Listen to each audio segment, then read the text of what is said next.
Today is National Superhero Day as well. Got my shirt on. Wait, that's Indiana Jones. That's not a superhero theme. Oh, hold up. When I do this, look at this. This is great. I wonder if that's why that one's there. That's so good. Have you seen those TikToks where Maybe where you take it and you go, this belongs in a museum. And Yeah, who knew that Indiana Jones was actually a villain who was just committing theft.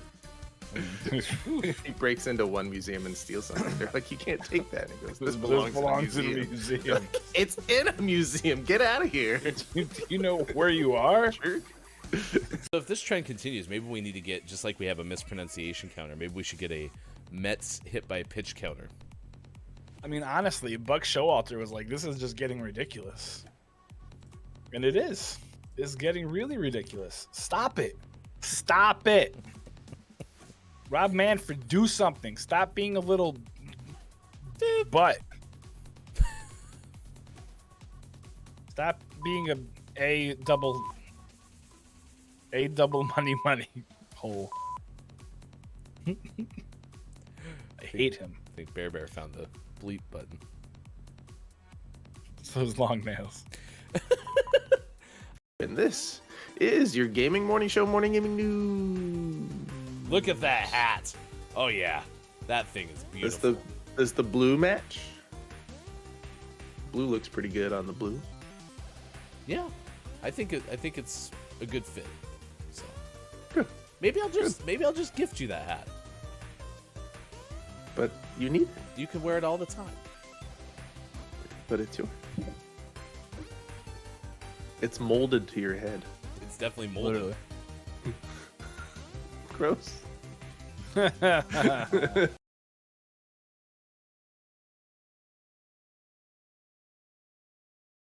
Gaming Morning Show.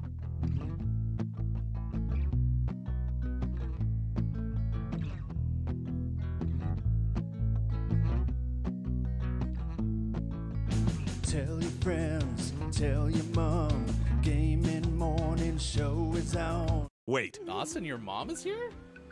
No. Why did I look over where Bob is? Austin, your mom is here? Is she over there? I sure hope not. Is she in the box? Whoa. I haven't seen her in like 2 days.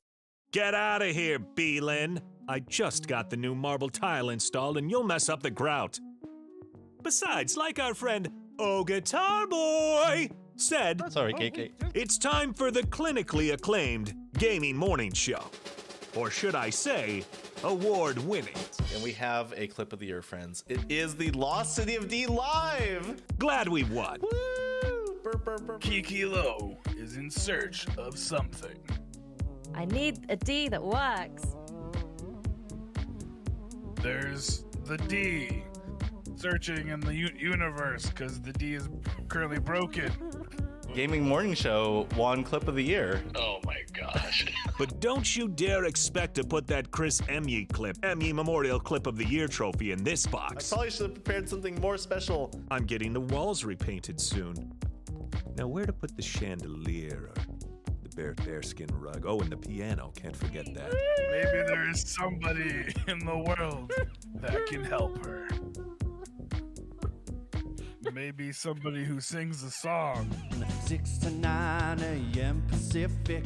If you wanna get specific, I couldn't imagine any other place to go than to start the day with the Gaming Morning Show.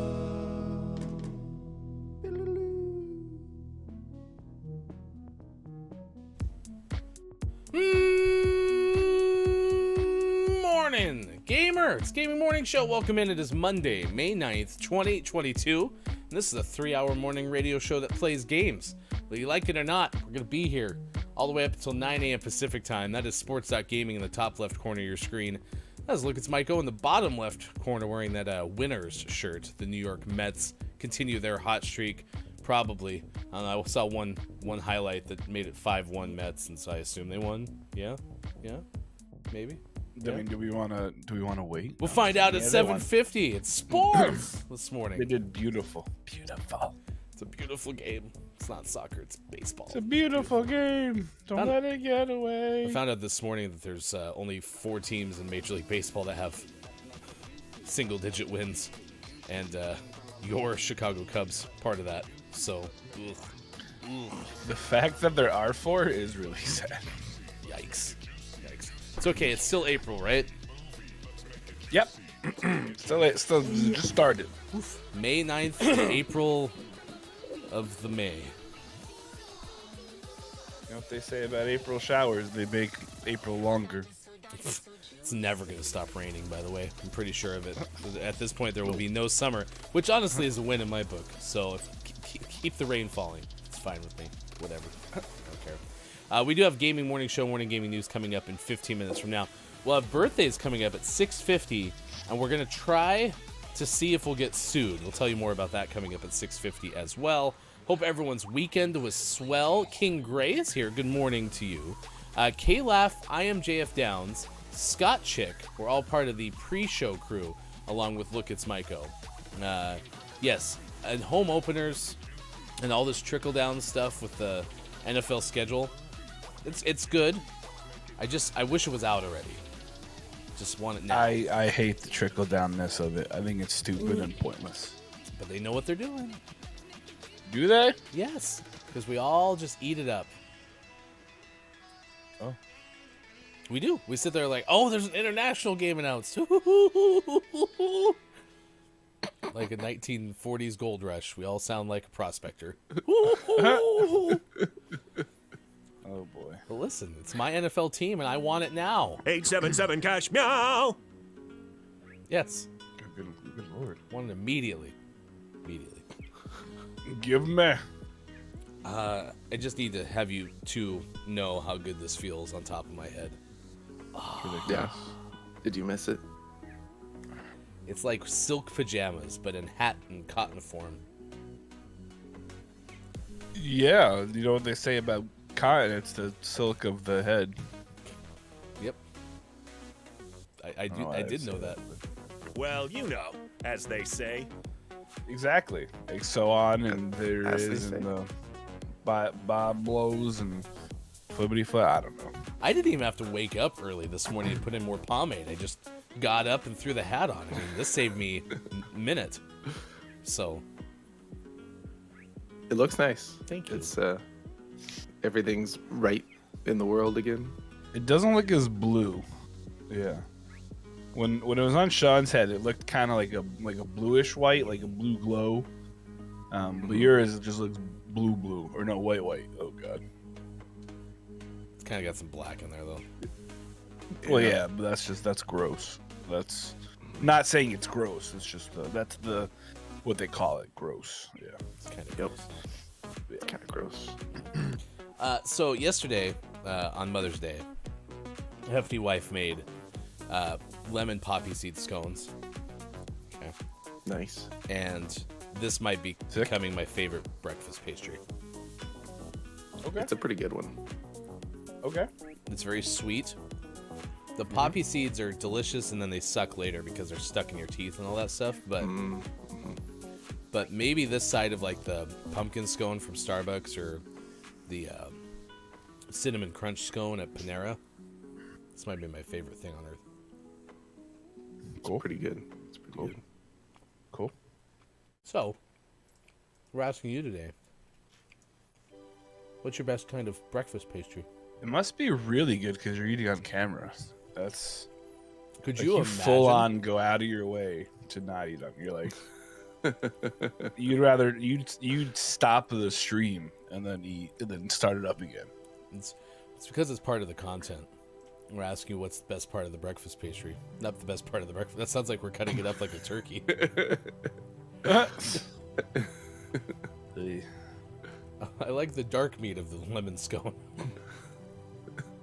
Which part is that? Give me the scrapple of it, please. Oh, cool, great. The scrapple I of like the the scone. The drumsticks are pretty tasty. Scrapple. Gross. I agree. Yeah, for Yeah. those. Keith is here. How are you guys doing this morning? Hope you are all well and had a good. How was your weekend? I didn't even ask. How was your weekend? It was very weekendy. Yeah, there was things, people, places, donkeys. That was pretty good. We hung out with my parents a little bit. We did some Mother's Day stuff yesterday. It's been pretty good. We spent the last couple days, last 3 days, because it started Friday night, working on a super secret project that may never see the light of day, but we're doing it because it's fun. It's super secret. Why can't I know about it? I'm your brother-in-law. There's no one closer to you than me. I didn't say I wasn't gonna tell you, but it's super secret, so you can't tell anyone else. Okay, can you tell me really quick? I'll get close to the microphone. All right, everyone else go like that. Go like that. Okay, there we go. So my wife was interested. Wow, that was really good timing for not being able to hear us. Mike's intuitive. I say it sometimes. Definitely not answering you. My wife had a lot of interest in the game Hollow Knight, which I've never played before. And she's like, we should play it. I was like, okay, let's play it. And then we went to play it, and she goes, we should record it like a Let's Play. And so we're recording it like a GMS plays Hollow Knight. My wife and I. But I don't know if she'll let it air or not. She hasn't decided. But it exists. Interesting. Well, I'm happy I'm the only one who knows that. Just me and you. Thank you for letting me in on your secret. It's a secret. Oh, thank you. You're good now. Sorry. Good. I was waiting. I was just sitting in silence and I couldn't hear anything. It was almost scary. It was really scary. It was more scary how well you were able to react to what people were saying without being able to hear them. Who said what? Yeah, sure. Okay, I'm with you. Were you watching clips of Borat? Well, no. Well, you couldn't hear. That's what I always have up on this screen. I just have the best of Borat. It's time for What is Look It's Mike O looking at? Reddit. A Borat Reddit. So Borat it. Downs is excited. Said whisper no one was listening, but also said the subtitles looked like they said Halo. So is it Halo that you're playing? Yep, Halo. It's definitely not Halo. Bort's Wife Gaming is a Halo champion. Top 10 in the world. She would hate that. Keith said, mine was heavy, out for a bachelor weekend, away, loads of beer consumed, money spent, very nasty. Man, you're one of two. Scott Chick also was, quote, up late talking with family to like 5 a.m. and her head hurts this morning. So, what was she talking about? So much talking. Yeah. Oh, I actually went to bed like stupid early most of this weekend. I think Friday I was in bed at 11. And Saturday I think I went to bed at 10:30. It was like, I'm just gonna go to bed now. It's allergy season here in Indiana, and they are in full force. Whew. That is so stupid early. Wow. Yep. Stupid early. Anytime is stupid early. I hate it. Yeah, like everyone, like my eyes are crazy itchy. My nose is running like crazy. I have to go to the dentist tomorrow, and now I'm like, well, I'm not gonna be able to like breathe. Like, you're gonna be like, open your mouth, like I'm gonna be like, breathe out, because they talk to you when their hands are down your throat. But Mike, I thought you went to the dentist last week. I did. I have many more visits to go. Don't sneeze on your dentist. They don't like that. Well, then don't get your hand out of my face. In all seriousness, is your crown like resolved, or is this like a multi-trip thing? Oh, that's gonna be a multifaceted thing. So yeah, we're far from done. Apparently, the crown when it came off also pulled off the buildup that was on it. So there's just like a nub, and it's really kind of gross. So yeah, so I have to go tomorrow for X-rays and stuff, and then I just have a lot of dental issues in general. So tomorrow we're gonna come up with a game plan on how to fix it. So, because teeth are kind of necessary. Mm-hmm. Go figure. They are the No organs one's of the ever soul. known teeth are necessary before. But yeah, well, this is the slowest. Yeah, I thought that was gonna go in. Are you in So pain? we went. Not pain, just like discomfort, I guess. But like, it's more like annoying than super painful. So, but thanks to my good friend ibuprofen and orange gel are really helpful. So yeah, just going through the motions here. Ugh. Oh, whoa! How did he get a hook on that? Whoa! Look at this. It's like hooks. Hook. Wow! He bended it like Beckham. Oh, he hit it. Never mind. Today is National Lost Sock Memorial Day.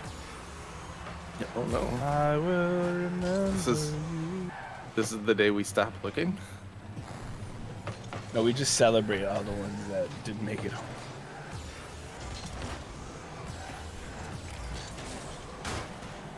Yeah, when do you declare them like not recoverable?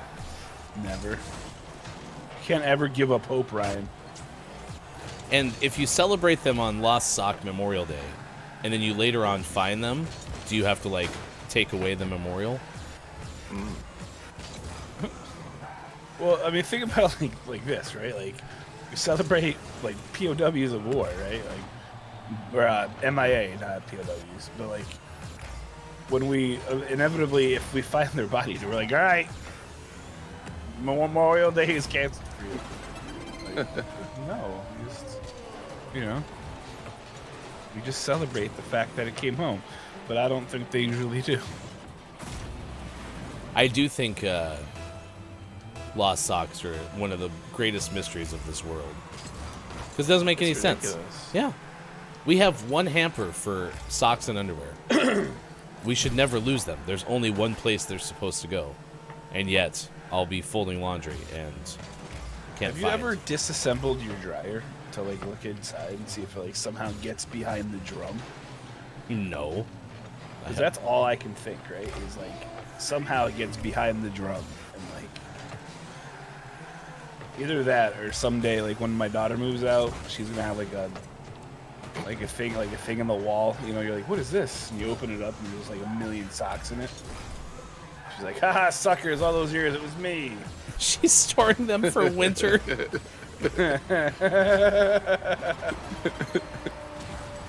It's like a squirrel's like walnut collection. You open it up and like, wait a second. It's like I never knew when I'd need extra. Today is also National Moscato Day. Yeah, what kind of beverage is it? I think it's a type of booze. Like a Sounds right. like a mixed drink, basically, or is it like a Maybe. liqueur? I think it's like a liqueur. Liqueur. Kyle, tell those guys to stop banging. Look it up. Yeah. I mean, Yeah. So Kayla. Well, that came out so wrong. I context. apologize. Context. Kalaf was talking about apparently some flowers up on Kalaf's roof. Saw a flower growing out of my chimney this weekend, which is not a flower's typical environment. Now there are builders up there making a racket. Might be a little distracted today. How does one spot a flower? Like, were you up on your roof? I'm assuming it was on like the side that's visible. Yeah. Because you look around every once in a while, you're like, oh, what is that? So then what's the problem? Why can't you have anything growing in your chimney? It will screw up like the integrity of it. So if the roots are growing like between the bricks, it'll weaken your chimney. So then A, it has the ability to potentially fail and like fall apart, and B, it's just not good for it. Yeah. However, I really do like in the pre-show, right? Kyle said that workers were coming over, and Ryan said, "Are they just gonna come over and like look at it?" And I just imagine these guys are like, "Hey, here it is. This is the flower. This is the flower. This is the flower, guys." And they're like, "Oh." So here's your just problem. like all sitting there watching it. It's like no one's doing anything. We're just looking at the flower. I don't understand, I suppose. Like, how many workers does it take to get the flour out of your chimney? Can't you just pull it? It's not the flower part. They have to take the stuff out and make sure that everything is intact. Maybe like use some Roundup or something. Like, it's available at the Home Depot. So that's step one. Step two is then trying to. Oh, it's not gonna make it. Oh yes! I had no boost. Nice job, Mike. It's a big How win. big was this flower? Was it a large flower? Was it a small flower? Did it for Caleb's have socks? flour needs. So there you go. Flower. Get This Sean is for the you. assists. Nice job. That was pretty solid. What is your assist counter at? Let's see. As we're coming out of this game, You have to let us know. right. It's 6 challenges. So for the first season, I need 2 more. Or for the first stage, I need 2 more. For the second stage, I still need 29. Okay. We'll keep an eye on that. Okay. This 6:24 West Coast time on this morning radio show that plays games. 9:24 out east and 2:24 for those watching GMS in the UK. Today is also National Homefront Heroes Day, National Alphabet Magnet Day, National Sleepover Day, National Women's Checkup Day, and National Butterscotch Brownie Day. It's not bad. You like butterscotch? Oh yeah, Not a big butterscotch fan. yeah, big fan. Except for Werther's. Werther's are where it's at. Ugh. Am I old now? Is that the problem? Wait, you like Werther's? Yeah. Ugh. I did see somebody the other day on the internet take Werther's originals, put them in a jar, and then infuse them with some sort of liquor, and it became like this butterscotch, well, liquor, but like thick, almost like a fondue of liquor. Oh my gosh. A fondue of liquor. Fondue is a river of dip, always on the move. Hashtag dips don't drip. We're being told by Caleb that Moscato is white wine. So if you like white wine, today is your day. Are you a wine drinker? I'm not. Oh yeah, big fan. Not white wine. Miller High Life. The champagne and wine of beers. It's true. Covers all of them. I'm gonna put it in a wine cup, a wine glass, flat, whatever. Okay, bye. Good morning to Lee Chat. It's good to see you this morning on this morning radio show that plays games. We're asking what is the best type of breakfast pastry. We have birthdays coming up in about 25 minutes from now. We also have to introduce you to a big fan of ours. He sits outside the window on a day-to-day basis, trying to wonder when he has a chance to lace us with a little bit of strychnine to get us to sleep because he's a menacing bear. Bear. Here is your peep. But I don't know if I like that one. That was really not okay. It's a wild ride, that's for sure. And doesn't strychnine kills you? I think there's no sleeping. It doesn't put you to sleep. It's called the long I guess sleep, it does. Mike. It's the long sleep. You just sleep forever. Yeah. Wow. Bear. You all right, buddy? He's been out there a long time, Mike. That's break. true. Well, he was inside a couple of days ago, or a week. I don't know. Time kind of goes together, but it was this year. Oh, when He he was sitting snuck at Sean's inside. desk. Yeah, he did sneak inside. Yeah, Mm, and he kept hitting the bleep button, bleeper, with his long fingernails. Sleeper. All right, let's get the news. Here's hashtag video game expert Sean. Good Good morning. It is Monday, May 9th, 2022, and this is your gaming morning show, Morning Gaming News. Let's see. We have some news today. Not bad for Monday. First, we have some Blizzard news.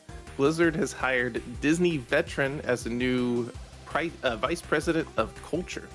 This is from Wesley LeBlanc of Game Informer. Blizzard Entertainment has announced that it has hired Jessica Martinez, a 14-year veteran of the Walt Disney Company's employee experience team, to its new and first Vice President of Culture. This was announced in a tweet, and I believe this is a quote from her. She says, ensuring alignment across all... No, this is from the company first. Ensuring alignment across all teams and functions and revamping learning and talent development programs. That's the culture's strategy. She said in a blog post, when you create a people-first environment where teams feel safe, valued, and work together towards a shared purpose, everyone thrives. The employees, the players, and the business. Making the values of our connections show up in what we do is how we bring humanity back to business. Great. Those are good. Good words. She said good words. Yeah, she did. I mean, listen, Disney's probably a really good place to go for this kind of thing, and I think it's more important, especially given their situation with the treatment of women in Activision's culture, that it's important to have a woman lead. So hopefully this is a good thing. We'll have to see. Hopefully. I mean, this is one of those things where it's like, this seems like a good move. We're not going to know, like, collectively how well they did for years, right? Because they could even have a Band-Aid and be like, oh, that was pretty good. And then, like, more stuff shows up, right? We need to see it over the long term. Absolutely. Time will tell. And so we'll see what ends up with this. But it seems on paper it's a hire that makes sense. And creating a position like this, I think, also makes sense for Blizzard. So we'll keep an eye on it. Good job. One in a row. In our next news story, an unreleased version of the infamous Duke Nukem Forever has leaked. This is from Ryan Dinsdale of IGN. This is a scrapped 2001 version of Duke Nukem Forever, which at the time had been in development for about 4 years. The game would eventually release in 2011, which was much later than they had intended. But the version that was the way it was in 2001 has leaked. There's a video. The leakers allegedly built an editor to get this version of Duke Nukem Forever working and plans to release the full version in June. Almost every level is present in some form according to the post, though some with missing enemies and other content, and most weapons are also fully functional. So yeah, this is interesting because this was a game that was announced and people were really excited about it. It was a follow-up to the original Duke Nukem games, and then it lived in development hell for 14 years, and then eventually came out. And by the time it came out, everyone was like, "We don't want this anymore." This isn't as funny as it was 14 years ago. I think that was pretty unfair for you to say development hell. It was development purgatory. Thank you. That was for sure development. It was hell. Yeah, that couldn't be more apt of a name for it for this game. Did they ever find Duke any bubblegum? I don't think so. Okay. I think he's still all out. He might be a lot less angry if you found him some bubblegum. Even though it's like some double bubble, like, destined to lose its flavor in 10 seconds, I think it'd still be better. Yeah, probably be a little bit better. So this is interesting. I might watch the video on this just to see what it looked like, 10 years before it came out and failed horribly. In our last news story of the day, this is news for. Let's see, Mike might care about this. This is news for Mike. One I've ever seen. Never mind. Never mind. WWE has signed a deal for a wrestling RPG that will be announced soon. Right. This is from Wesley LeBlanc of Game Informer. A wrestling RPG. That could be fun. What? Yeah, Could it? it could. Oh, I don't know. I don't like wrestling. You know what would be the best part about this? What's that? The part when hopefully it doesn't actually happen. But wait. what if it's really fun? Yeah, this isn't this like a Red Dead Redemption roleplay? yeah. So they already kind of have. I'm sorry. You read your thing and then I'll crap all over it. Great. Looking forward to that. This is a quote from WWE Chief Brand Manager Stephanie McMohan. WWE recently signed a new deal in the role-playing game space that will be announced soon. We also continue to evaluate the metaverse, both walled garden environments that already exist, as well as a decentralized property. Look to hear more in the coming months. All right, what that part said. What does any of that even mean? Yeah, I don't know. That whole second part of that doesn't need to exist. Not much was said about what this wrestling RPG would look like or even play like. Perhaps it's a standard wrestling game that happens to have RPG mechanics, or maybe it's more fantastical, like Mega Cat Studios' upcoming WrestleQuest. Regardless, her comments make it sound like news will be coming sooner than later, so hopefully we will learn more about this WWE RPG soon. Let us have it. Stop it. Stop it. So when you tell me WWE RPG, I imagine a game in which you create a wrestler and there's a lot more like story aspects to you taking that wrestler through their career than just wrestling, right? So some more behind the scenes, maybe, Which already exists. That's no in idea. the 2K22 game. No, it does, and it's awful. But maybe that's because they're trying to add those elements to a game that needs to just be a wrestling game. Whereas if you Yeah. make a wrestling RPG, maybe it's better. But Yeah. couldn't it be fun where you like have your little like cluster of people, and then like you're actually like challenging people to things, and then you build your own like pay-per-view events, but then like you and Pickle are talking smack to each other in like a promo shoot. And then Pickles, exists. and then Pickles like, you suck. Yeah, well, Down says they'll probably announce it when AEW announces to dilute the news. So AEW, which is their primary competition, All Elite Wrestling, is coming out with their own video game, and the people who used it, they're using the folks from Jax, who were the last people to make a good wrestling game, as opposed to the 2K studio or the EA, right? They're garbage. Or whoever, I don't care. But yeah, they're doing this to try and like crap on their news and take away some of the luster from them. Because for a company they don't care about, they sure do make a lot of moves, counteract what they're doing. But I just imagine like a D&D WWE game where they're like, "You have met the Undertaker," like you have now met Vince McMahon. Like, I don't know. I have very little faith in it because everything they do is just crap, and they just do it to make a quick dollar. And I mean, maybe it'll be awesome. I would love to be wrong, and for this to be really, really cool, and for them to be like My Rise, which is it with the function in the game. But it's so poorly done, and I don't know if that's because of the studio or what. But it's just like it's been a cornerstone of it since. SmackDown back in 2001 on the PS2, but they're just awful. Their storylines are terrible. The dialogue, it's just awful. Yeah. And that's where, not knowing or caring anything about wrestling video games, it seems if it truly is approached from like an RPG standpoint, that has better hopes than implementing those sort of things into a like pure wrestling game. So we'll see. And Down says if done well it would be awesome, but they never do anything well. No, they always half-ass everything, and I'm like, yeah, we tried. Okay, cool.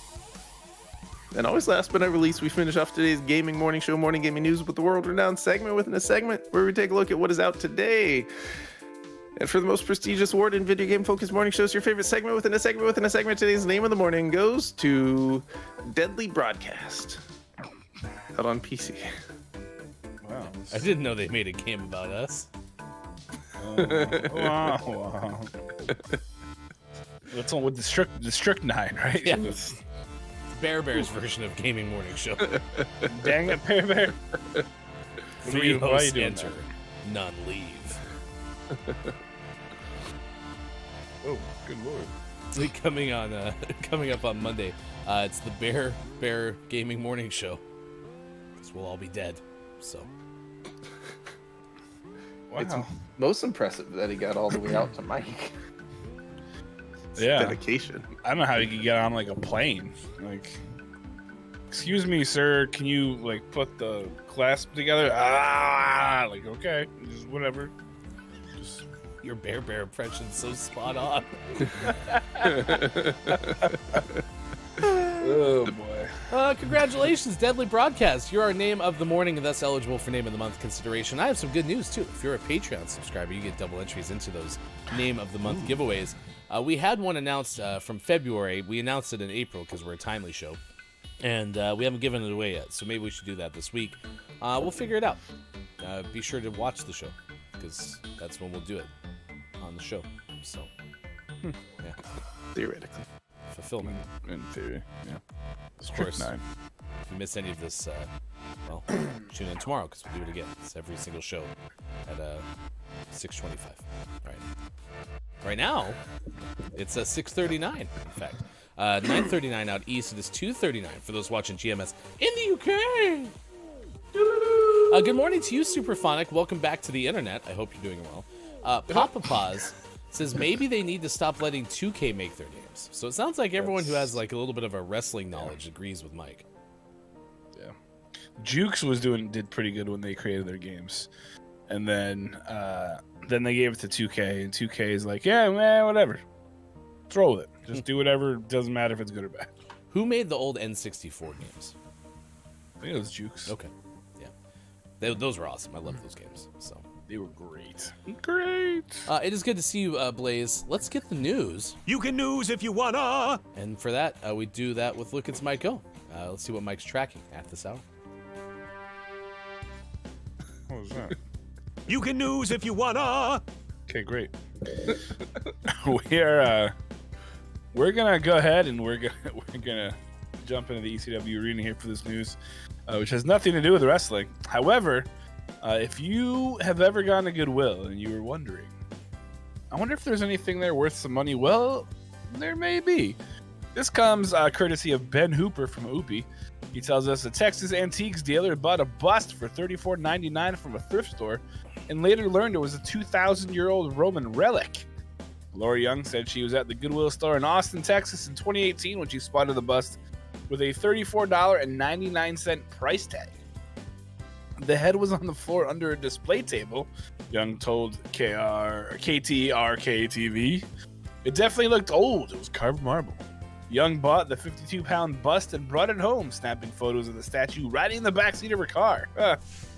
Young later researched the bust and discovered it was a Julio Claudian era piece depicting Roman commander Nero Claudius Drusus Germanicus, also known as Drusus Germanicus or Drusus the Elder. He's probably the coolest thing I'm ever going to find, Young said. The most special, there's a lot of history.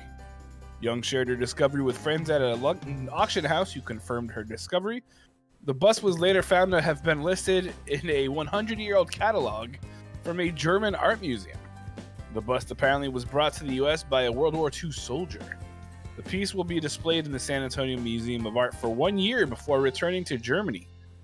It hurt a little bit. It was bittersweet. Like, it's nice that there's resolution to it, and it's working out for the best, Young told KUTFM. It'll be a little bittersweet to see him in the museum, but he needs to go home. He wasn't supposed to be here.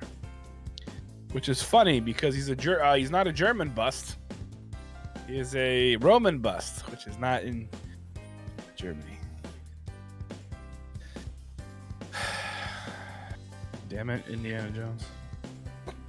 at this belongs hour in a museum. with Look, It's Maiko. I mean, it's neat to find that. But as a history buff, it's really annoying because the Germans stole it, and then they're gonna bring it back to Germany. Cool. Ugh. Oh gosh! Wow. Wow. I'm just surprised that nobody who like screens the stuff that's brought to Goodwill picked that up first. It's 52 pounds. And no offense to the people at Goodwill, they're not exactly looking for like signs of culture. They're like, yeah, but does it smell okay? Okay, because I thought that the whole thing with Goodwill was they were trying to make their money before they ever put anything on the floor. So they keep all the good stuff and send it out themselves. So if like someone brings in something that's actually worth money, they don't put it out on the floor. I thought they sold it themselves. Oh, like the people that work there? Yeah. Like they don't buy it themselves, but they're required to take like check it for Goodwill purposes. Yeah. Well, I imagine, especially in this case, I mean, it just looked like a giant marble carving, and it's heavy. It was on the floor underneath something else, so they're probably like, yeah, just put it out there. Just put a price $35. Ran out of boost. Good morning to you, Groggy. We love a good bust. Okay. But yeah, I'm still annoyed that it's going back to Germany when the Nazis stole it from somebody else. But it's okay. Well, Sean just brought up the Indiana Jones thing. We had that like I think it was last week or the week before, and yeah, that just keeps cracking me up. It belongs in a museum. It is in a museum. Stop it! Stop taking it out. Just because it's not your kind of museum. What? Oh, great. Aren't you in San Antonio? Can you go to the place and take a picture of it?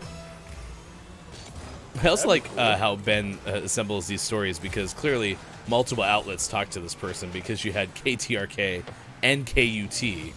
Also, how good is Cut FM? I mean, come on now. That's such a good line. If their call sign isn't like deep, like it's a deep cut.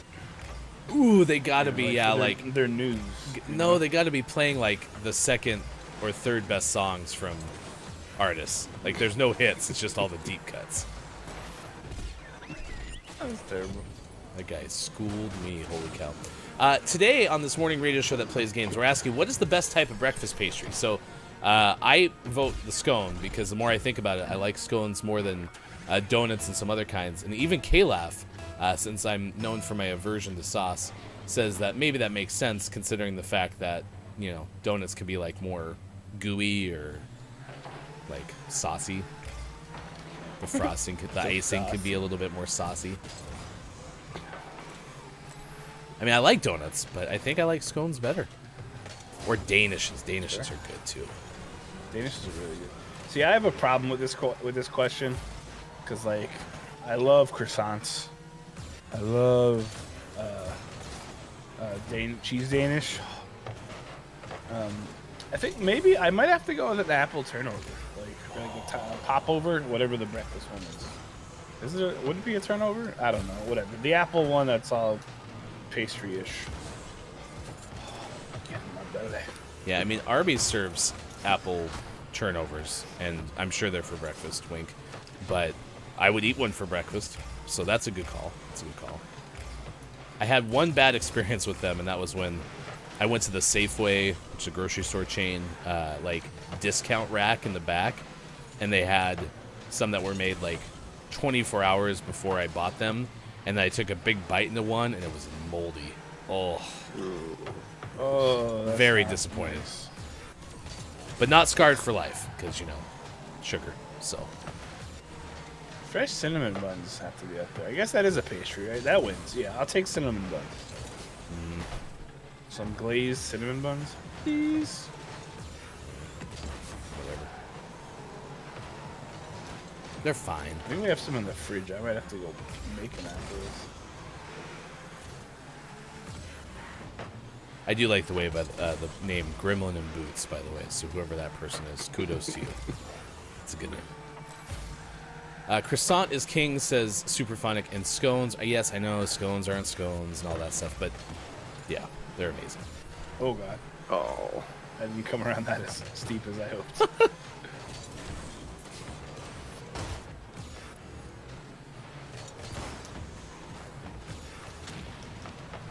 Take that, car. I'm also a little bizarre because I think sometimes I like things that aren't like fresh out of the oven more than I like some of the stuff that's fresh out of the oven. We did it. Got what you wanted. Let's check the sports.gaming assists needed counter. Sean needs That should be 1 and 28. Really, I need 28. assists. Are we talking about the Cubs record? Oh, I almost watched my first Cubs game of the year yesterday because they were on Sunday Night Baseball, but I didn't. So, But almost. but I almost did. I thought about it. I at least know at least 2 people on their roster. William Contreras, yes, and Ian Happ. Jason Hayward's still there. Oh, They're and retaining Jason him for the next Hayward. 8,000 years. Yeah, Jason Hayward. He's not very good anymore. I mean, not that he was good. Quiet's here. It says Sir William Lightning Knife? Question mark.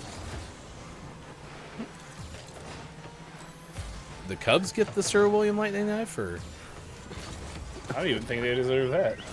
well, would you look at that? Sean Ba, ba, needs ba, the ba. assists. Did it. You Now did I it. need Now you can 27 more. Wait, what's wrong with? Okay, hold on. Papa Paw says Mike talking trash after Cano released. Am I supposed to be like bummed that Robinson Cano was released? Because I am stoked. I think he was just that talking trade about was. the paying part. Oh, whatever. Our owner's like a multi-billionaire. It's all good. Whatever. Who cares? And plus, we've been paying Bobby Bonilla for the last 20 years. So I mean, what's another 40 million, right? We lost.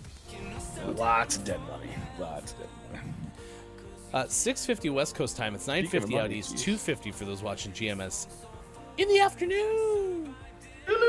One of you guys mentioned was a William, and we all know all Williams are related. Gotcha. Yeah, I was saying one. The Sir William Lightning Knife III Award. Might have that coming up later today. We'll see. This is Gaming Morning Show. We are a morning radio show that plays games. Coming up next hour, we will tell you about a story of the infamous Bellevue cat. You know, we all know about the Bellevue cat, are we right? Who doesn't? Probably don't even need to talk much about this infamous Bellevue cat, but we have a story, so we're going to. Yeah. Oof. Also, later on in the show, very excited because we have the return of Nerd Alert. So, very, very good stuff on there. Brendan is here. Good morning to you. We're asking you today, what is the best type of breakfast pastry? And someone just brought up the world of fresh cinnamon buns. So, wow, that was left side simultaneous drool. Sounds yummy. Let's have that. All right. I mentioned at the top of the show, there's concern that this might be our last show because we're about to get sued out our mind. I went to the YouTube section, audio library section, which is where you find all this music that's supposedly stream and YouTube safe. Yeah. And there are happy birthday themes, like literally the happy birthday song, just sitting there. Remember how, for example, I was afraid to use this? Well, we're going to try this. And the moment the show's over, I'm going to see how many copyright claims we get. Because it's time for birthdays. And this day in gaming history. So if you have a birthday that you want to celebrate with us, please let us know, because we would like to celebrate with you.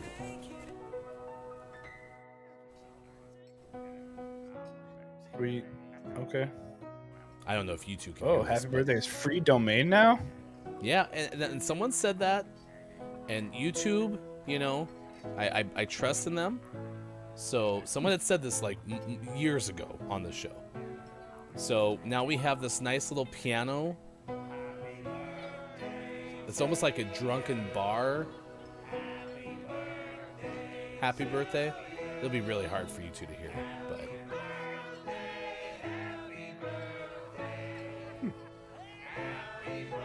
So we're gonna try it. If this is the last gaming morning show, I just want to say it was a lot of fun. Okay. And we'll be paying that person a whole lot of money. All right. Here goes nothing. Today, actress Candice Bergen turned 76. She was appeared in several episodes of The Conners as Ben's mom. So she was also in that other show about, things. Wait. Candice Bergen's been in the new, what was Roseanne, and now they changed it to The Conners. Oh, I guess, yeah. Huh, that's what that's. Huh. I think so. Yeah. Go figure. Okay. Go figure. Good for Candice Bergen. Murphy Brown, that was the name of the show. It Yeah. says it right on the picture. So Candice Bergen has also hosted Saturday Night Live, as a member of the Five Timers Club. Which is crazy. I don't know the last time I've seen Candice Bergen host it, but might have happened a lot when Murphy Brown was on, I suppose. So, today, one of the greatest musicians of all time, singer Billy Joel, turns 73. Goat. He performed the national anthem at Super Bowl 23. Way back when. He plays City Field a bunch too. It's pretty awesome. Fun fact, Super Bowl 23 was not one of the ones that the Broncos lost badly in the 80s. In case you were wondering. Oh, good. Actor John Corbett turned 61. One of his first TV show appearances came in an episode of The Wonder Years. Nice. I think his most famous role was on Northern Exposure, though, way back in the day on CBS. The Moose Show. The Moose Show, yeah. With the moose walking down the street in the opening credits, yeah. Yep. Mm-hmm. I think Northern Exposure had a good theme song, too. I think you're right. Yeah, it wasn't as good as Night Court, but it was pretty okay. So, Boom, boom, boom. Law and Order. Actress Sonja Sohn is 58 today. Actress, activist, filmmaker, portrayed Baltimore detective Kima Greggs in the HBO drama The Wire. I've never seen The Wire, but I assume it's correct. It was good. You wouldn't like it, but it's good. Also, singer Tamia turned 47 today. Was in singing and dancing competitions as a child out of Ontario. Canadian singer-songwriter, producer, and actress. Woo-woo. Pineapple on pizza. Thank you, Canada. Today, actress Rosario Dawson turns 43. She, speaking of Saturday Night Live, she hosted an episode in 2009. It's a great fun fact. Sleepover.com. I liked Rosario. At least it gave a year. What's that? At least it gave a year. Could have just said fun That's fact. true. Hosted an episode of Saturday Night Live. Was nominated to host an episode of Saturday Night Live. I liked Rosario in Rent. It's good. Reality TV star Audrina Patridge. I don't bet that's how you say that last name. 37 today. No one cares. Her fun fact is so interesting is that she has 3 younger siblings. I was just wondering how many younger siblings. She was nominated though for 6. She was on Laguna Beach or the Wait, BC nominated or for 6 siblings? Yeah. She only got 3. Well, there you go. We'll see if we get sued. What's your birthdays? Any other birthdays that you like? It's Tommy Rowe's 80th birthday. I don't know who that is, but it's a fun name. It's a good name. Actor Amy Hill from Magnum PI is 69. Nice. Ooh, it's Ghostface Killer's 52nd birthday. Ghostface of Wu-Tang Clan. Ooh, and this is for Sean. Trombonist Dan Regan of Real Big Fish is 45. Nice. And Andrew WK is 43. And when he likes to party hard. It's true. Sorry.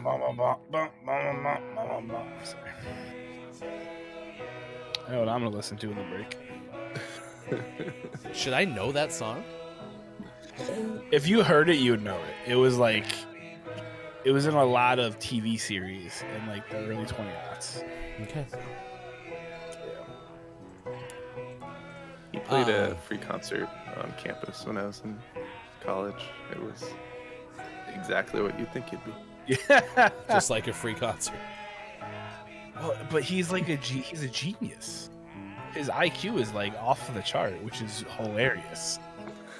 Because when you see him, you're like, this guy isn't all there. And then he's like, well, actually, the scientific theory of the blah blah. You're like, okay, well, never mind.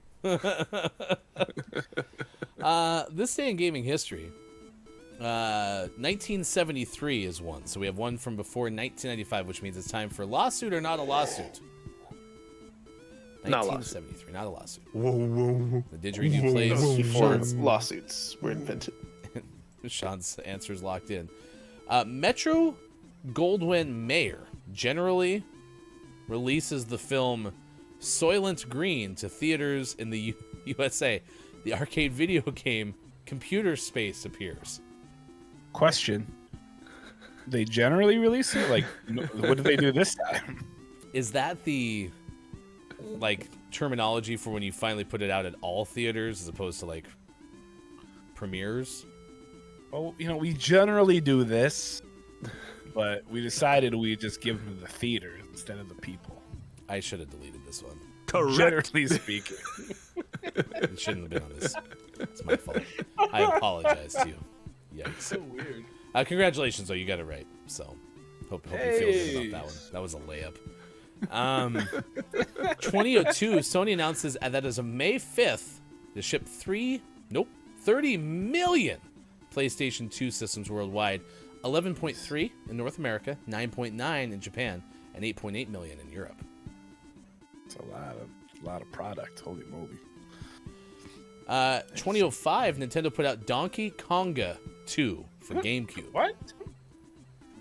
Come on, everybody, let's Konga, do the Konga. conga. Yeah, I like it. It was a Donkey Kong these dance game. These are the ones with the drums. Was that when Donkey Kong and Gloria Estefan Yes. collabs? Yep. Glorious. Do the conga now.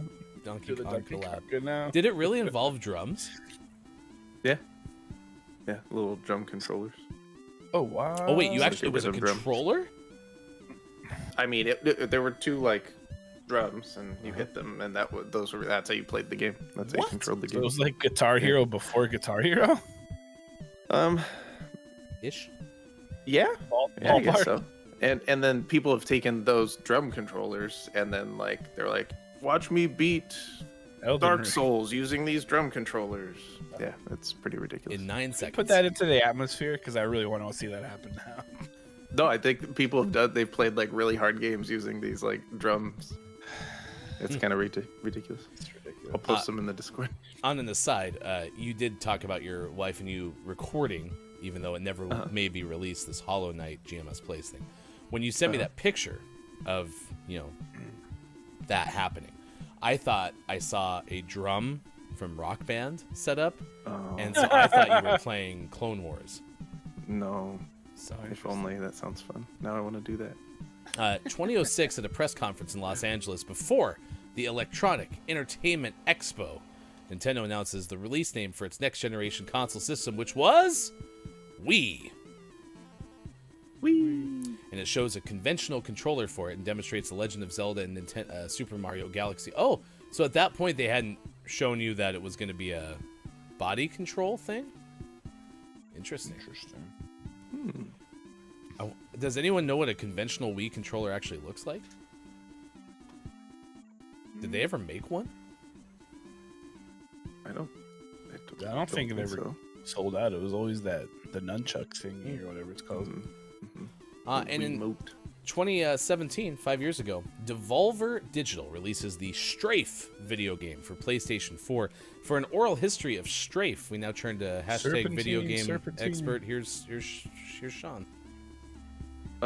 Strafe was revolutionary because you could only the only way you could walk around in that game was by sidestepping, by strafing. That would be so annoying. it's a crab simulator. So you want to be a crab? From what kidney does Sean's gaming knowledge originate? That's pretty impressive. Was that from your left or right kidney on that one? That's from my bakery. Okay. Yeah. We should know that. Pancreas, known as the center kidney. The center kidney. Coming up next hour, we're going to have a list of the day and sports. We'll talk a lot about sports because, man, so much sports this weekend. F1 happened. The Mets probably won. There's no hockey playoffs, though. That's good. We don't acknowledge the hockey playoffs right now, so that's a win. The NBA is probably still playing basketball, and we'll go through the USFL roundup because I watched exactly 4 minutes of USFL football this weekend. So now I am an expert. So, yeah. I saw it as I drove by somebody's garage. It was on their TV. So we'll bring all 4 minutes and 2 seconds of our USFL watching to the forefront. Stick with us. Hour number 2 on this Monday, May 9th, 2022. Coming up, Gaming Morning Show on Facebook Gaming, Twitch, YouTube, and at gamingmorningshow.tv.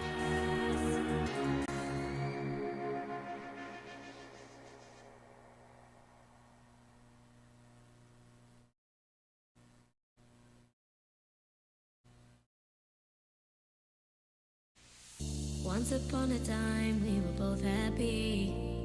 Everything was fine, then suddenly it leave. I was left behind, broken in pieces. Then you'd reappear. Sometimes we all feel a little afraid. We don't put our emotions on display.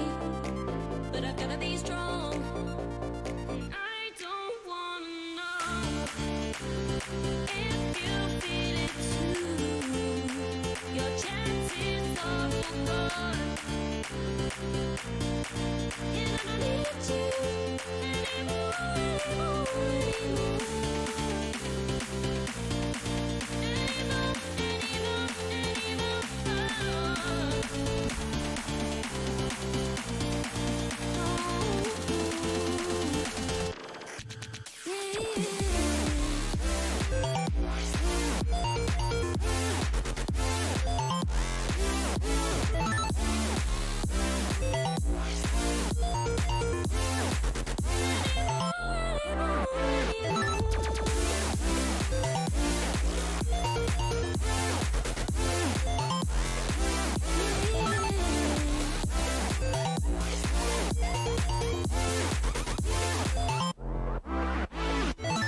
Try to toe the line, make you wanna stay. Asking myself why you keep going away. Don't want more goodbyes, so I've gotta say that although I've tried, sometimes we all feel a little unsure. We don't really know what we're here for, but I've got to move on. I don't wanna know if you feel it too. Your chances are gone, and I don't need you anymore.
no place to call my own. Yeah, I'm hoping if somebody brings me home. Tell me I'm not lost out at sea. Tell me they are listening to me, feeling misplaced. Someone rescue me. Someone rescue me. If someone take me,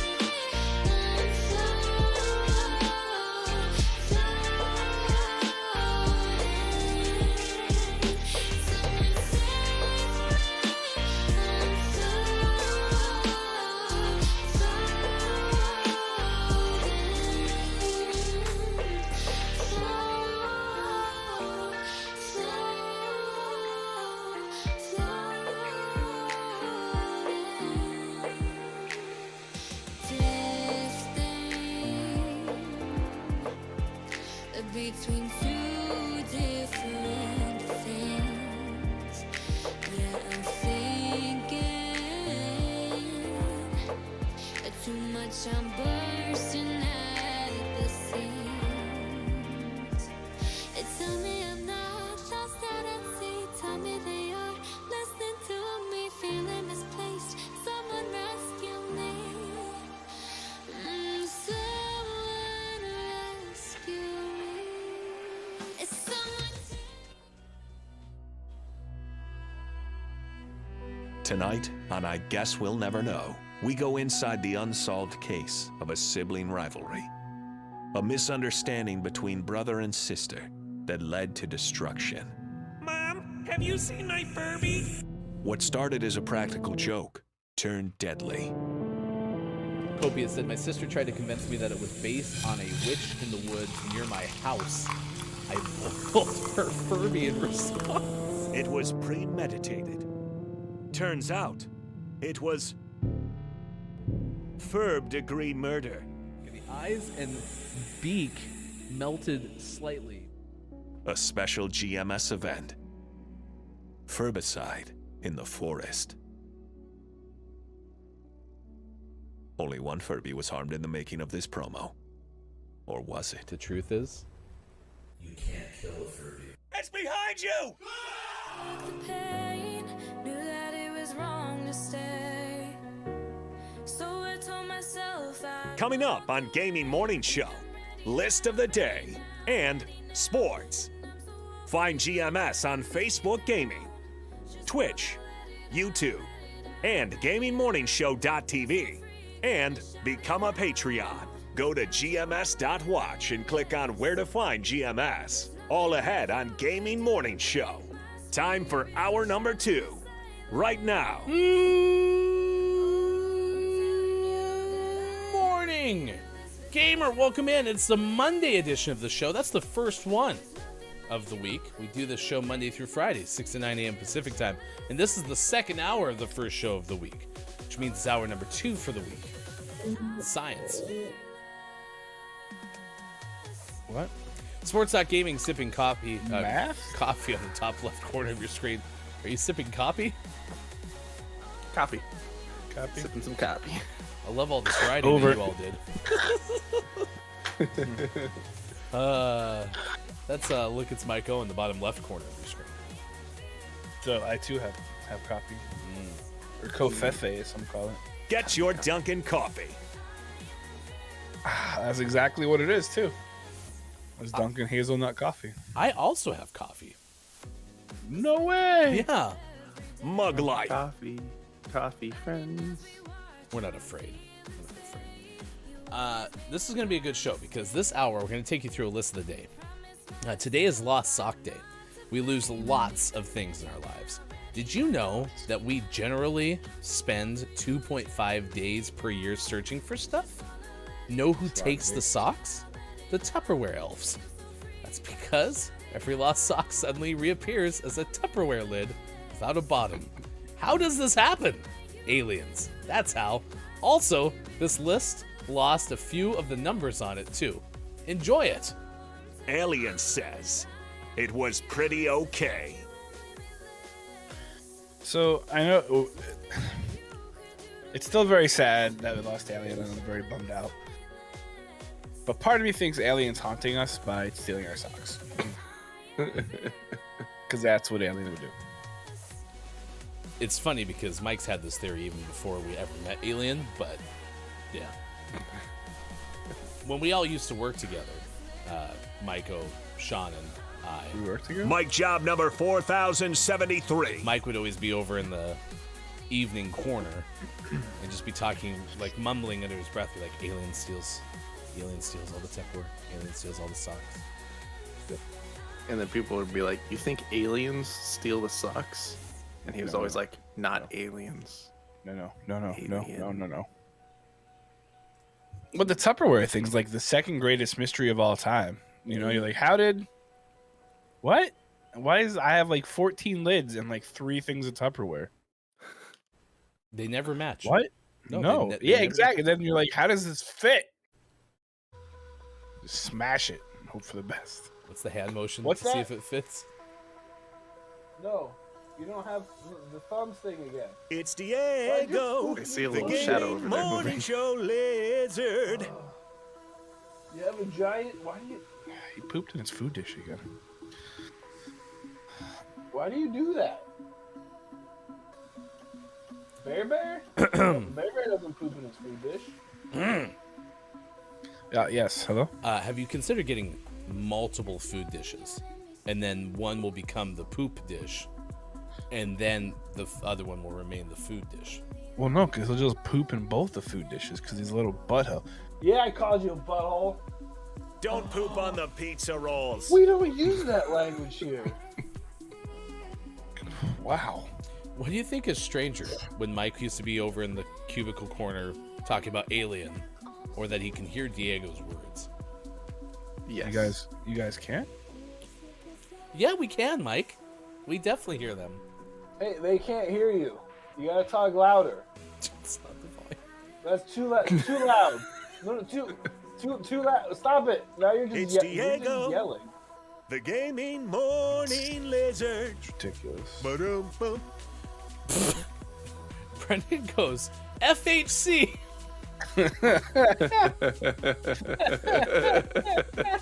Brendan got here early, didn't you, Brendan? Oh, man. Yeah. Brendan's like, wait a second. Never mind. In all seriousness, and we appreciate all the thumbs up on Facebook Gaming and on YouTube as well. How was everyone's weekend? We're asking what's the best kind of breakfast pastry today. So if you haven't chimed in, you can now. Almond croissant is the best breakfast pastry according to Keith Anthony. It's pretty good. Super agreed with that. So that's 2 votes for croissant. Croissant. We also learned what a Moscato is today. So you could have a croissant with a side of Moscato. That's probably a thing to do in France. Yeah, that Maybe. makes sense. Yeah. I would imagine so. I could do white wine at 7:16 in the morning. I ain't scared. It's white wine, right? I mean, if you drank the red wine, then it's gone a little too far. Red wine. Brenda goes, I was up until 1 a.m. trying to finish Elden Ring, which is a perfect recipe for not finishing Elden Ring. Yeah, that is not a good call. Quiet's pulling out a good Tricks-esque tagline. Silly lizard. Poop's not for food. Somebody said, but that's what my brain said. So. And at least it's healthy poop, right? I guess. Is it? Good takeaway from there. Well, so Megan has a bearded dragon, and there's some sort of issue with said bearded dragon where like it doesn't poop for like a month, which isn't normal, and then B, it either poops what looks like a log of wood, or lately they've been like poo explosions that are just like icky, and then Sunny runs through the icky and spreads it throughout the entire cage.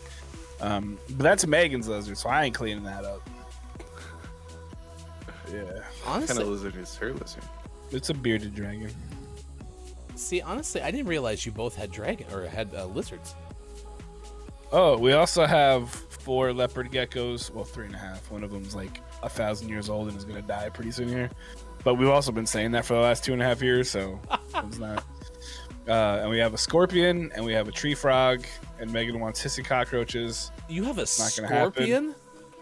Yeah, Sally. Does he say the thing? Does she say the thing? It's a girl. Does she say No, she does. She's very quiet. She doesn't want to get sued. No, I tried to make her, and she was like, dude, lawsuits. I was like, what do you mean law? You're a scorpion. You don't know lawsuits. She's like, lawsuits. They stole it Before from you. 1985. Yikes. 1995. Huh. Yeah, we have a lot of, and then there's the 2 snakes, of course. So one of which is retired. A follow-up question. When you talk about the Indianapolis Zoo, are you just talking about your house? No. That's why Mike's so adamant about the Indianapolis Zoo being such a great conservation place. It's my house. It's actually Mike's house. I wish, man. I would love to have a monkey. Didn't you always want to have a monkey? A barrel full of them. There you go. Put it in there. Oh. No. We There you finally, go. we That's finally not start a- getting shut it Sean off. assists, and now he won't repay the favor. Whoa, jeez. Uh-oh. My batteries are about to die. Just hang on for a little bit. You gotta hang on. hold on for one more game. Just Give me 5 minutes. The fancy rumble isn't rumbling at all. Nice. And an assist for Sean. Cracks. Just like I drew it up. So good. Get Sean the assists. We're trying. You've said that 13 times. Sorry. Bob made me a little testy. I apologize. What do you think we're trying to do? Keith adds a unpopular opinion, but croissants outside of France are better than the ones I've eaten in France. Wow. Oh. Get wrecked, France. I don't like the fries from France either. I prefer them from America. The Freedom Fries. I prefer Freedom Toast, honestly. Oh, we had Freedom Toast yesterday. So long story short, I was sick for like the last 4 days, and so we're gonna do Mother's Day next Sunday because I did nothing for Hefty Wife, like nothing whatsoever. The only thing I almost did was buy her flowers, but by the time that 5 o'clock on Mother's Day rolls around, there's only like $35 bouquets of like 4 carnations left, and I'm like, not today. So she made French toast yesterday. She made lemon poppy seed scones. We did get dinner like takeout, so she didn't cook. But yeah, nothing was centered around Hefty Wife yesterday. So we're gonna do that next week because I just was not operating at any level this weekend whatsoever. French toast sounds incredible. My wife doesn't like French toast, so we don't usually do it. But she wanted burgers, so I made some pretty incredible burgers with this awesome sweet and smoky like rub, or not rub, this like seasoning that I put in there. Ooh, made some turkey burgers that were delicious. Had some Freedom fries. I bought her a vacuum cleaner. Did you really? Yep. Was it $69? Nice. Is that why you bought it? Partially. Excuse me. Our kids also vacuum, and they have destroyed all the other vacuums because you know how generally, like when you vacuum, you look at the ground when you're vacuuming, so you don't like vacuum up rocks and sticks that your dogs might bring in the house. Well, my 15-year-old doesn't believe in looking at anything. That's why I was almost also impaled by a stick this weekend when she was mowing the grass. So that was fun. But yeah, so those are broken. So this one's just Megan's. Lincoln's wife owes only for her. And it also has this like attachment for pet hair, because since we have 74,000 pets, it's really helpful. Well, mine is the lizard. The lizards don't shed very much.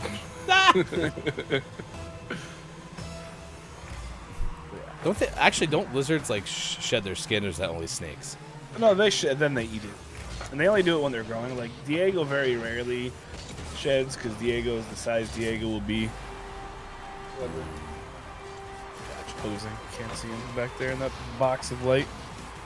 You know what's going to be funny when it turns out I don't have... It's just literally a box of light. There's nothing in it.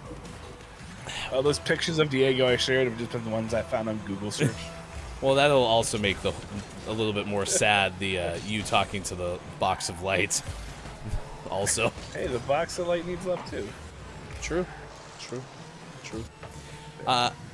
Good morning to you, Kikilo. Like I told Superphonic, welcome back to the internet. Hope you're well. To the realm of humankind. Of virtual travels, as opposed to real life travels. Well, if it isn't Kiki Low, fresh from America, newlywed, how the devil are you? Childo, please don't Final Destination your dad. Wait, what? Yeah, that's... have you seen the movie Final Destination? I've seen the first one. Yeah, like I think Brendan means like, because it's all weird happenstance, right? So I think Brendan doesn't want me to like catch a stick to the throat. Yeah, from the lawnmower. Okay, yep. Yeah. So I was doing pretty good with Final Destination until the scene where the person gets like strangled by the line to dry your swimsuits and stuff. I hated that. That was awful. And that was the end of me watching it. I have read on Wikipedia all the ways that people die in Final Destination, and the only one that I've seen since that movie was the log through the windshield. Yep. So. And so when I'm on the highway, I'll speed to get past those things. And if a cop ever pulls me over, I'm like, "Have you seen Final Destination 2?" Oh, and the car wash scene from one of them. It was one of the very last ones. I didn't know there was a car wash. Don't go through the automated car wash after watching that one, Mike. There goes the car wash. No, nothing bad happens. It's a Final Destination movie. It was a happy ending. Ooh, happy they ending. They went out for where's this car wash? Although I do think Kiki missed the romance tribute on Friday. Kiki Low is a retired streamer, used to host a show with her alter ego cousin Romance, and wore a red wig. So if you missed that, it's in the Discord. We actually had a little mini tribute on Austin's stream last night, where we established not many people can roll their R's at all. I felt like we were kind of on that wavelength already, but it's more than we even imagined. Oh yeah, it's way more. We try though our darndest. So all these people making fun of Ryan for not being able to do it can't do it. Can't do it themselves. Yeah. Wow. Stop making fun of me. I bet Hefty can't even roll his F's either. I said fava beans. Nice Chianti. I told you to quit. We just said quit making fun of me. It's ridiculous. You dummy, Bob.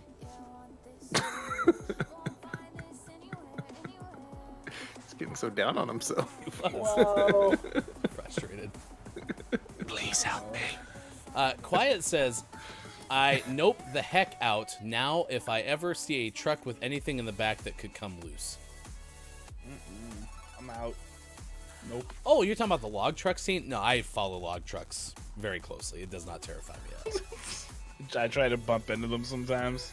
See what happens. Oh, Kiki Low. I was on GMS Weekend Edition yesterday and made an announcement about my next stream. All three of us know that, right? Because that was one of our shows. I was there. I definitely wasn't asleep on the couch at that point. Yeah, I was definitely not sleeping till like 9 yesterday. Hey, for those that weren't here, Kiki, we don't want to be the ones to break the news because like it's not our place. You wanna like share in the chat for all the like Keith Anthony's sake, who I know that Keith Anthony doesn't know. Yeah, we know. Yeah, not not my place to share your news. Yeah. Since you're here and all, Yeah. It'd be a shame if we spoiled your announcement for the rest of them. That's just rude. Yeah. You know? We're good. We're better. At that. Rude, as some people might say. Today is Lost Sock Day, so we're going to share a list of the day with you. Today is Lost Sock Day. We lose lots of things in our lives. Did you know that we generally spend 2.5 days per year searching for stuff? Know who takes the socks? Tupperware lids? That's because every lost sock suddenly reappears Tupperware lid without a bottom. How does this happen? Aliens. That's how. Also, this list lost a few of the numbers on it too, so enjoy. And that gives us a chance to have 7, the most commonly lost items, according to EliteDaily.com. Tyler Gilden wrote this list in January 2013. Oof, a classic list of the day. Mike, why don't you take number 1? 1. See Charles Dickens of lists. Number 1 is socks. Socks. Go figure. How many nights have you gone to sleep wearing 2 socks and woken up wearing 1? Yeah. Where the heck does the other sock go? It's as if there's a little sock troll living under our covers, stealing our socks and watching us sleep naked. How does it know? Even if you try to avoid the evil troll by sending your socks to a laundromat, you know you're only getting back a portion of them, and it's usually an odd number. I swear if you undress my dry cleaner, you'd find she's wearing half of my clothes. There's a lot of undressing going on. Yes, there is. 2. Number 2 is chapstick. When you transfer flights, there's a decent chance your luggage gets lost. The same theory applies to chapstick and changing your pants. The more pairs of pants you put on in a given week, the greater chance you have of losing your chapstick. Okay. Well, just don't change your chapstick. I mean, to be fair, like, you lose chapstick that's been in, like, your middle console of your car. It was there, and now it's not. For months, yeah. When you need it, it's just not there. 3. Nail clippers. Surprisingly, I've done better with nail clippers in, like, the last 10 years, but I used to lose them all the time. How often have you asked your roommate if you could borrow their... Okay, do you guys share clippers? That's disgusting. Okay. No. Bob, you want to tell him? No. Thank you. You're welcome. I usually don't realize you've lost them until months go by, and then you start looking for them like Wolverine. Oh, nope. You start looking like Wolverine. How does Wolverine look for his nail clippers? Shing!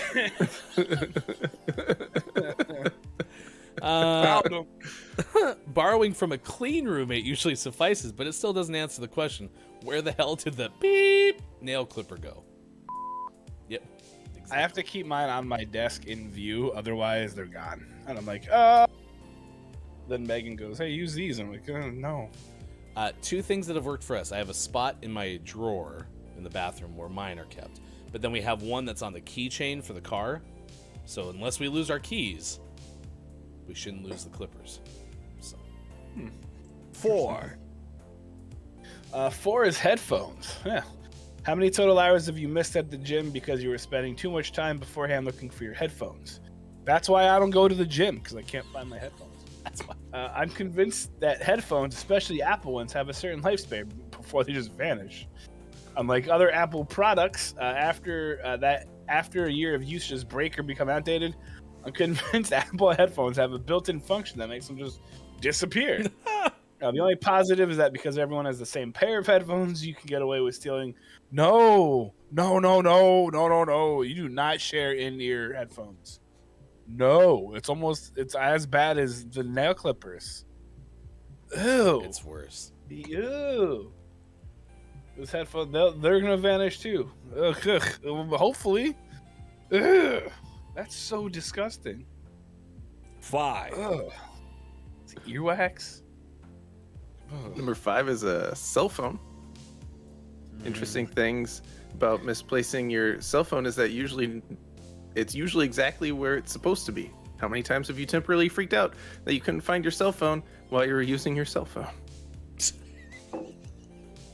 Okay. Because our cell phones have so many functions, it just makes us freak out even more when we can't find it in our pockets. There are plenty of times where we do find our cell phone in between the couch cushions, under our beds, floating in the toilet bowl. Oh, Gross. Most often, it's our minds that we're losing, not our cell phones. I mean, I will admit, I have at least once 6. been holding my cell phone, looking for my cell phone. So, Yeah. I one time I cracked my cell phone because I was looking at something while going to the bathroom, and it fell towards the toilet. And instead of grabbing it, I just swatted it so it wouldn't go in the water, and then it hit the wall and kind of broke a little bit. Whoops! Well, at least it's not wet. I've had more like kick saves under the car that have saved my cell phone than I've had that have broken. But like, I can't play soccer worth crap, but you wouldn't be able to tell if cell phone kicking was a sport. If it hits your foot first, usually it won't crack. So you go, kick save in the butte. 6. How many weekend mornings have you woke up after a rough night out and immediately dove towards your wallet? There's nothing worse to add to a raging hangover than discovering you're missing a credit card. I feel like this person's writing some self-experience right now. You panic, checking under the trail of clothing leading from your door to your bed before deciding whether or not to call and cancel it. Even if it turns out that you left it at the bar because you forgot to close your tab, that's usually an indication that you spent way too much money, making it a lose-lose situation. I have an awesome story about this scenario. I'll share in just a second. 7. 7 is our dignity. Yep. We Facebook, blog, video, Instagram, and tweet about every single thing that happens in our lives. We really think that everyone else cares? Let's all try and take a step back in 2013. Because once you lose your dignity, it's impossible to get it back. Just ask Lindsay Lohan. Oh, no. You didn't have to do that to Lindsay Lohan. Oh, wow. And then he also lost the 8, 9, and 10. So. 8, 9, 1, 0.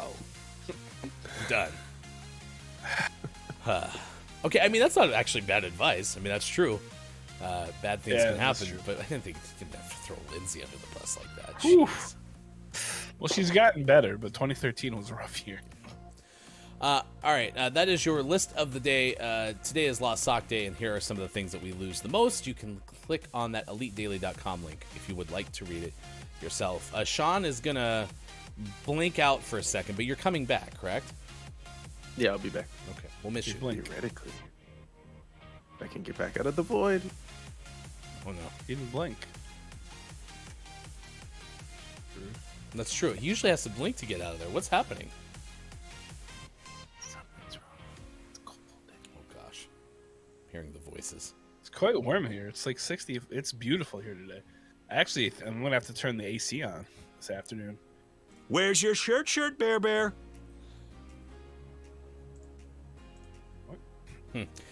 You can become a Patreon subscriber. Over 25 of you, nearly 30 in fact, have. Many of them are celebrating subiversaries in the 16-month range coming up.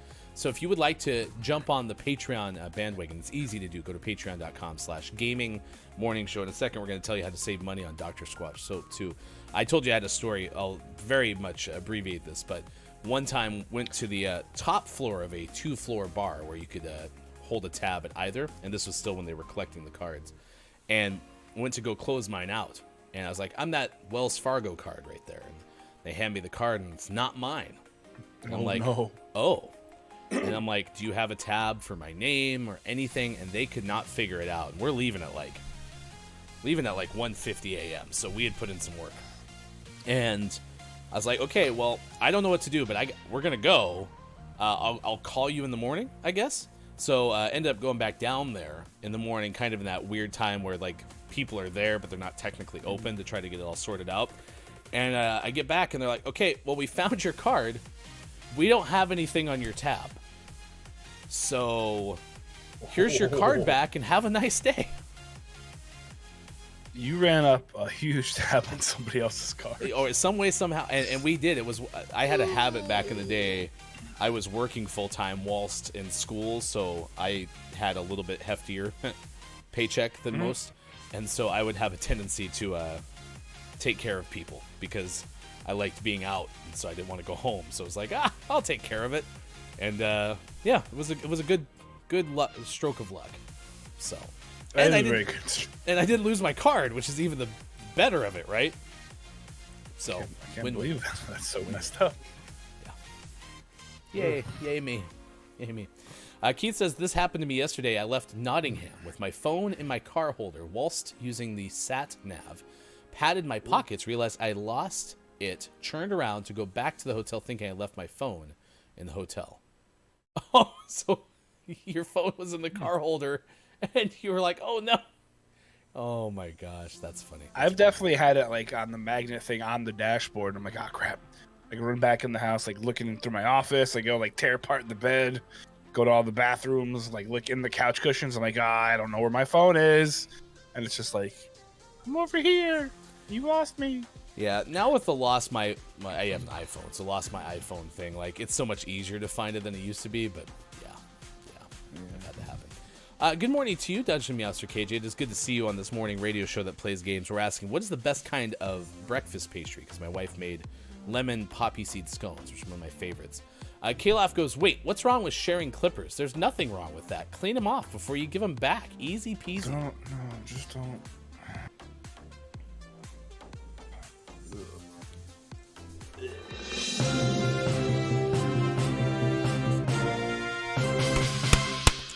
Breaking news in the Gaming Morning Show. This is never before heard, not even on our platforms. Kiki Low, next Sunday, is going to go on live streaming. Retired streamer Kiki Low making a comeback. First announced just now and never before heard, ever. It'll be on Sunday, sharing pictures from the wedding and the honeymoon. So,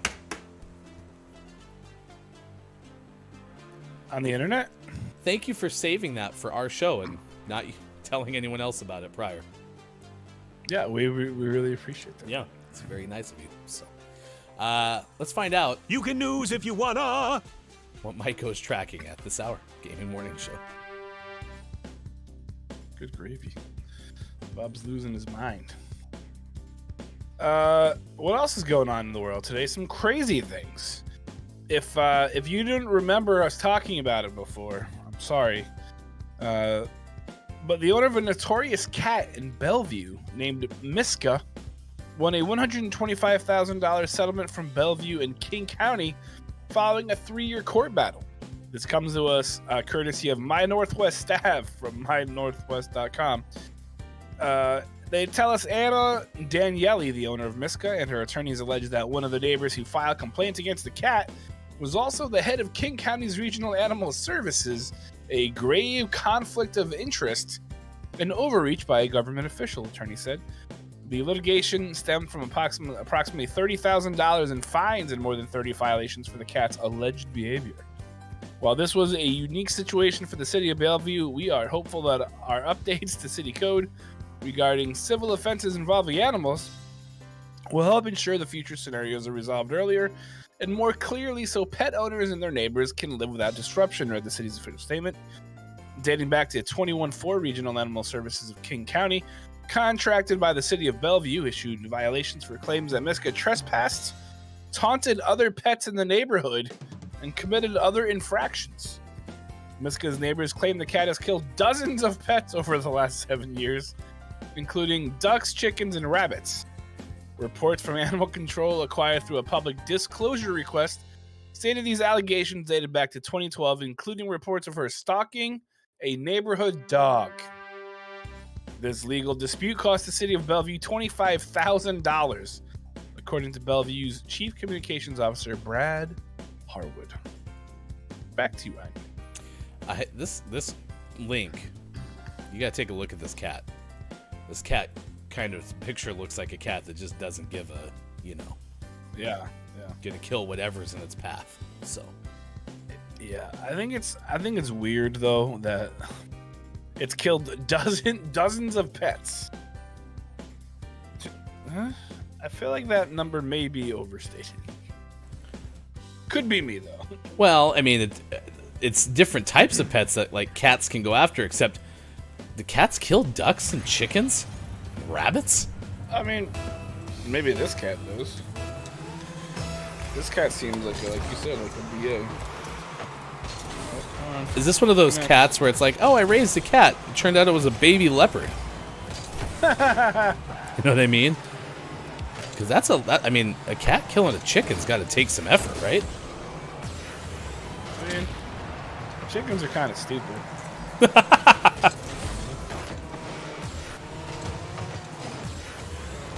not the Einsteins of Mother Nature. Oh crap, that's perfectly centered for them. I'm so sorry. It's all good. Wasn't even centered. I scored it for them. But yeah, stalking the neighborhood dog.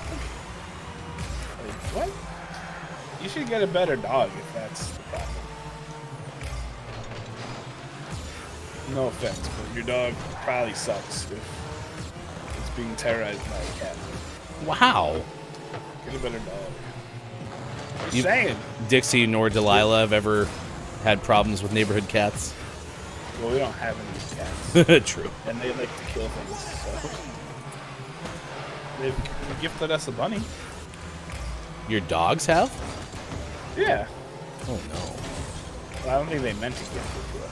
But, Was the bunny having a long sleep? yeah. I think it was Dixie that did it though. I mean, Delilah's kind of a cat in her own right.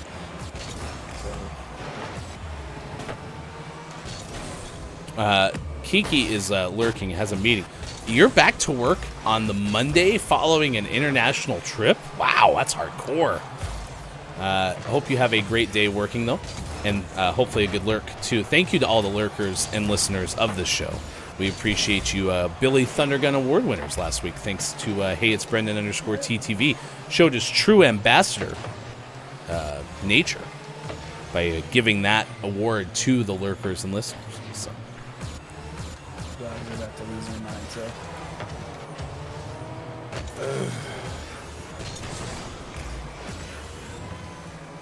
Kiki goes, had 3 hours of sleep and 2,000 email. Wow. But how many of those email were like, Pizza Hut's deal of the day? Well, it's work emails, so sometimes those don't show up.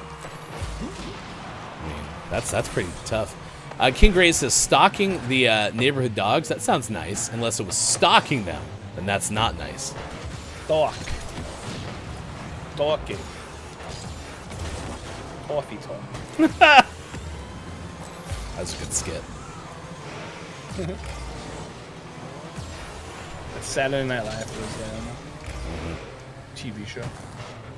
Let's go, Bingus. It was hosted by Rosario Dawson in 2009.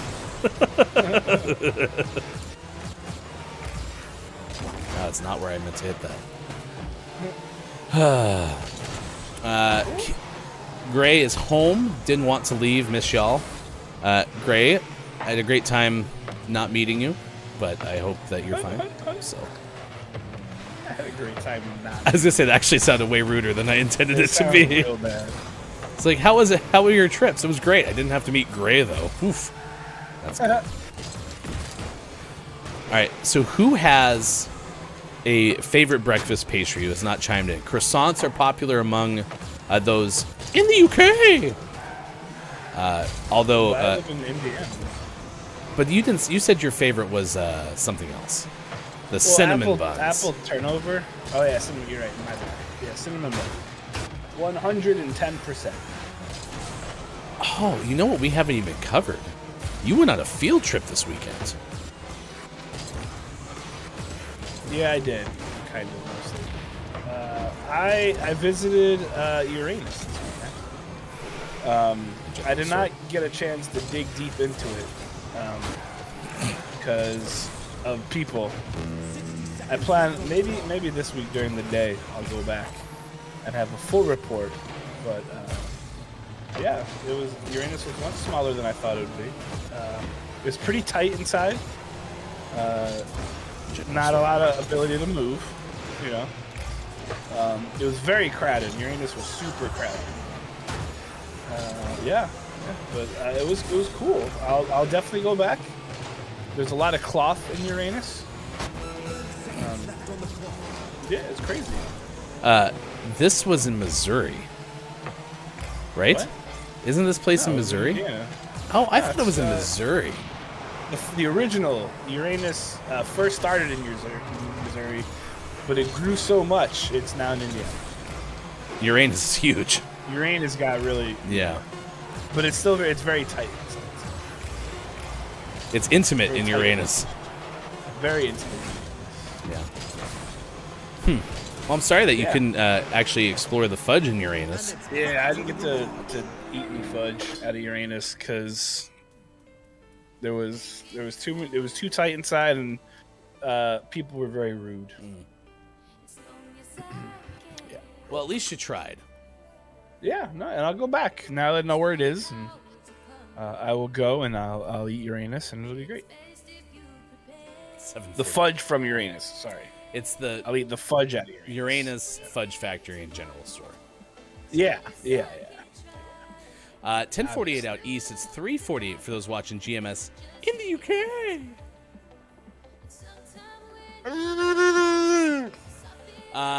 Chris MU says, I enjoy a Danish. Yeah, that was my second. I think scones are my favorite. Danish is like 1A. He's Danish. 1A. So, Dungeon Master KJ, gluten-free waffles? I mean, it is a carb. Can that count? I think that counts. Yeah. Yeah. It's a little less pastry-ish than maybe the most pastry of pastry, but I think it counts. So, Brenda goes, donut was my submission, a frosted maple donut or a churn. Oh yeah, so Brenda's with you on turnovers. Turnovers are really good. My 1, 2, and 3 are like really like boom, boom, boom, right there. You had mentioned freshly baked like cinnamon buns though. That's pretty okay. The smell of them They are very good. Are pretty good. Just like the smell of soap. Does anyone have my Dr. Squatch soap? Mike O sure does. Tell us more, Mike. Most of it upstairs. I like that. I think some folks are lagging pretty far behind, and we're just catching on to the Uranus. I think it's more they can actually be talking about what we think they're talking about. Oh yeah, maybe. But either way, Dr. Squatch soap is incredible. They just came out with a coconut castaway scent, not flavor. Please don't eat it. It smells wonderful. They have deodorant, soaps. They have shampoo, conditioner, hand wash, and candles. So if you head to twitch.tv/lookatmyco and you click on the Dr. Squatch banner, you can head on there and make some orders. If you use DiscBrick10, you get 10% off of a order of $20 or more for your first order. Or if you use DiscSquatch10, you'll get 10% off your first subscription. But definitely give them a look. Check them out. They're really, really good. It smells fantastic.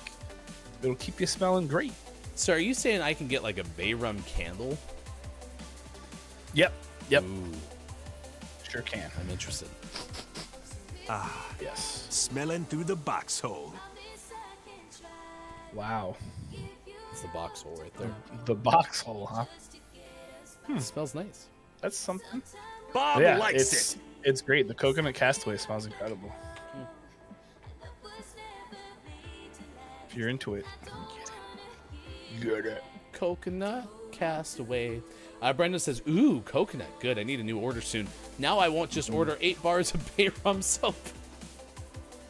Yeah. Bay rum is a favorite of mine. I like pine tar as well. Pine tar is a good in. Bay rum, I think, is probably my favorite. Yeah, friend of the Final Hour crew, Gonzo Gump, was the one who had talked a lot about getting the pine tar. Was very excited about it. So it's really great. All right, really great. Well, thank you for sharing, Mike. Again, that's twitch.tv/lookatmyco to find out more and use those promo codes. While you're there, you can subscribe to Look It's Myco's channel and get these 4 GMS exclusive emotes. Thank you for reserving those on your channel. We appreciate it.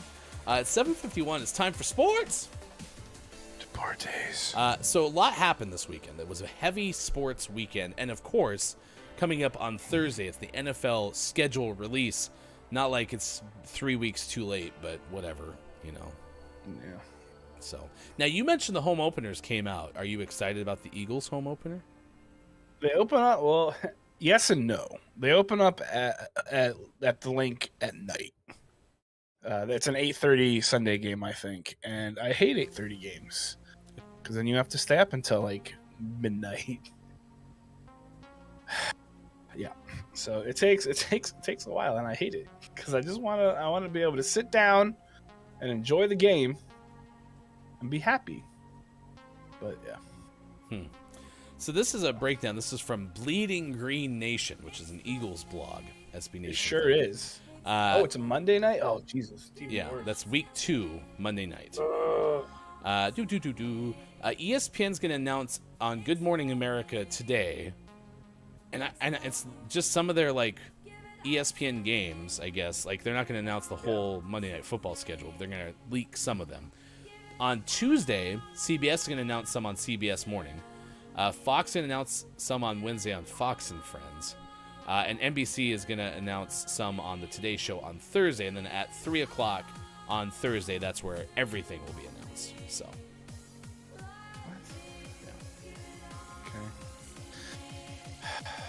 Okay. I'm growing frustrated with the NFL and all this stuff.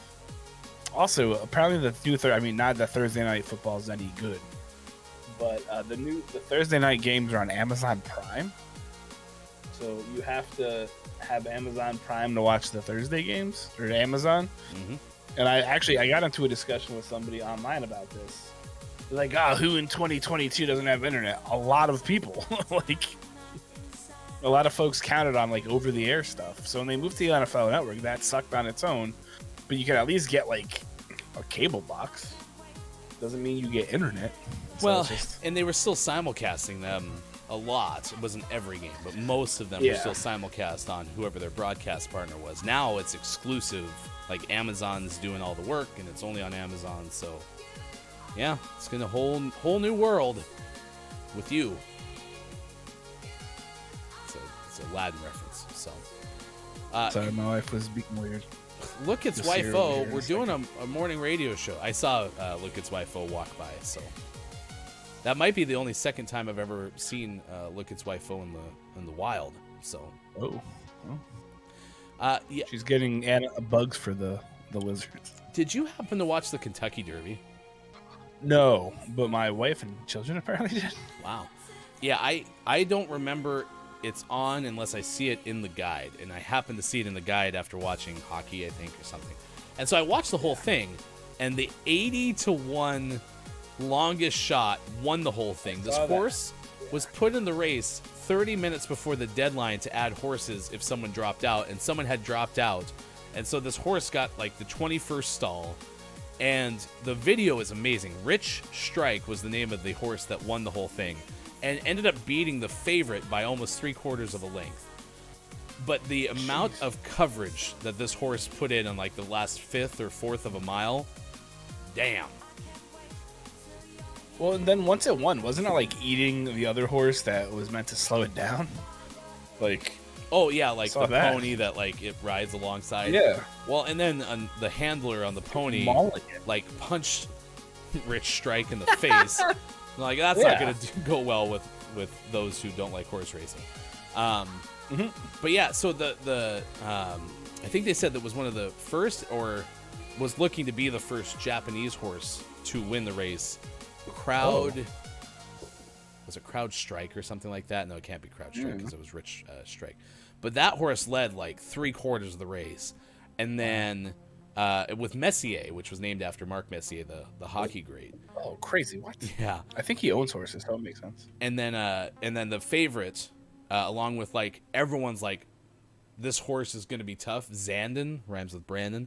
Like they were just going neck and neck, and out of the middle, Rich Strike came out of nowhere. So it was pretty. It was. I mean, again, I watch one horse race a year. I only also watched the last one, which is the Belmont. If there's a Triple Crown potential, so $1.86 million. Yeah. So here's the funniest thing. So this horse cost them $30,000 to buy. They made $1.8 million for it winning the race. But had you bet on the horse, and I can't remember how much you would have had to bet. It might have been like $100 or $1,000, something like that. You would have won more than they won for winning the whole race. It was like $2.1 million or something like that. I'd have to do the math. $2 exacta with second place finisher Epicenter would have paid $5,000. If you had picked the top 4, which is the Superfecta, and it would have required you to have Rich Strike winning, $1 would have got you over $310,000. That's crazy. $321,500.10. Yeah. So there you go. There you go. It's never happened before. It's now next year everyone's going to be putting these bets in, and it's going to be like 28 years before it happens. Yeah. Elsewhere, Mike Brown is expected to be the next Sacramento Kings head coach. Kings are hiring the Golden State assistant. Mike Brown. Dude, wasn't he the coach of the Sixers or something? And he was terrible. I know he coached the Cavaliers for a while. That's who it was. And he's had this will be his 4th head coaching job, so I don't know the other stops. The Cavaliers and the Lakers. Oh, he's also head coach of the Nigerian national team. That's really cool. I did not know that. Memphis guard John Morant unlikely to play in Game 4 for the Memphis Grizzlies against Golden State. He was injured. There was a play with Jordan Poole, and then there was a tweet by Morant that he deleted it. It's controversial. So. Yeah. When I saw Jordan Poole, I was like, wait, isn't he a comedian? That was Jordan Peele. That is true. Jordan Peele is a multi-talented person. Whoops. Hockey playoffs, every series is at 2-2 basically. Yesterday, Boston beat Carolina 5-2. St. Louis 5-2 over Minnesota. Tampa Bay 7-3 win over Toronto. And then Chris ME's LA Kings a 4-0 shutout at the Crypto.com Arena against Edmonton 4-0. So all those series are tied 2 apiece. The Flames haven't played since Game 1, and they trail 2-1 to Dallas tonight at 6:30. So just because they lose doesn't mean they didn't play. Well, the only frustrating part, and Colorado has a 3-0 lead. Every other series is still kind of in question. It's just frustrating because nothing looks like it did in the regular season offensively for the Flames, and it frustrates the heck out of me, but whatever. Tonight, 6:30, maybe we'll pull even, go back home, and try to get a chance to go up 3-2 if that's the case. Calgary, maybe the Vegas of the North. In KLAF Memorial Golf news, Max Homa, a 268 for a 2-shot victory over Keegan Bradley at the Wells Fargo Championship. That happened on Sunday, so good for you.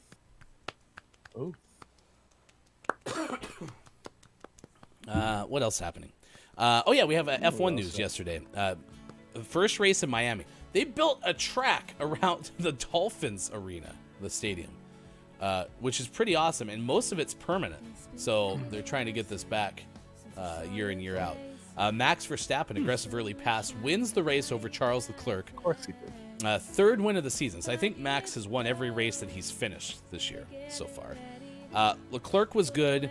Sergio Perez almost overtook Carlos Sainz for 3rd and then locked up. Sainz got back in front of him, so it was a Ferrari 2-3 finish. Yuki Tsunoda qualified really well. Congratulations, Yuki, for winning another race. Race wasn't so good, but qualified I think really that's well. like 20 in a row. Pretty much. Yeah. Crazy. Joey Logano won the Goodyear 400 at Darlington for NASCAR. So. Thank you so much for leaving the most important news for last. The New York baseball Mets are the first team in baseball to hit 20 wins. Yes. The record of 20-10. They split a doubleheader yesterday with the Phillies. They lost the first one, won the second one.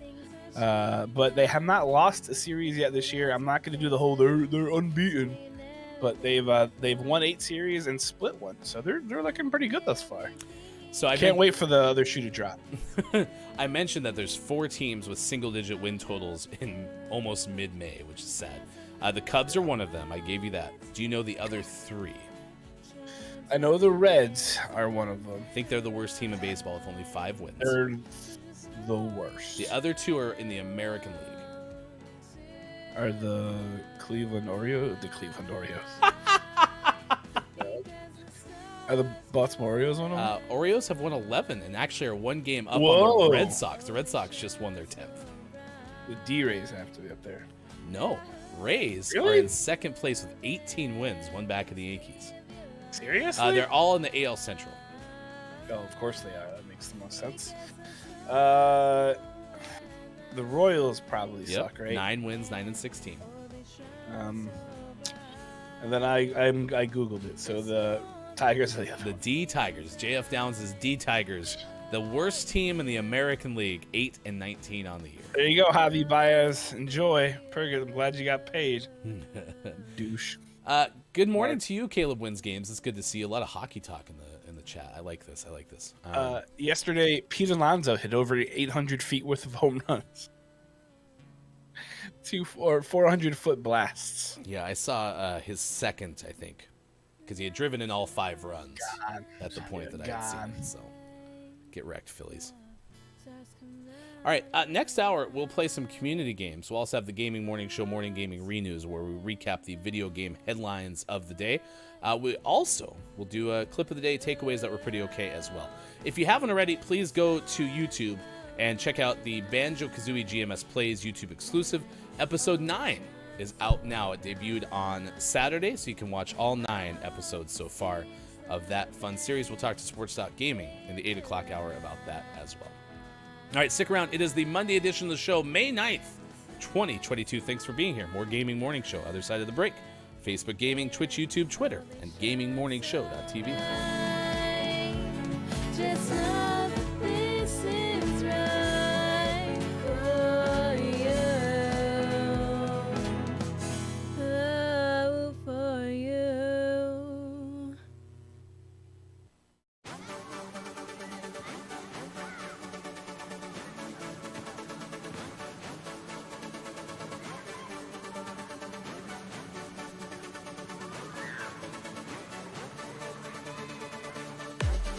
I've been known to hide my feelings, keep all my emotions bottled up. Can't explain why I conceal it. Guess I'm holding back till I find the one. Maybe you're inches away. Could it be you keeping me safe? Yeah, think I'm seeing my saving grace in you. In you. You're the reason why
And that's how you do the hardest jiggy in the entire game. I can't believe we did that first try without dying at all. I can't believe it.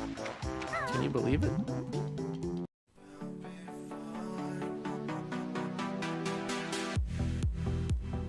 Also, there's an extra life up here. Why not get that too? Although this is continuing to be our deathless run, so we don't really need it, but it's just fun to collect.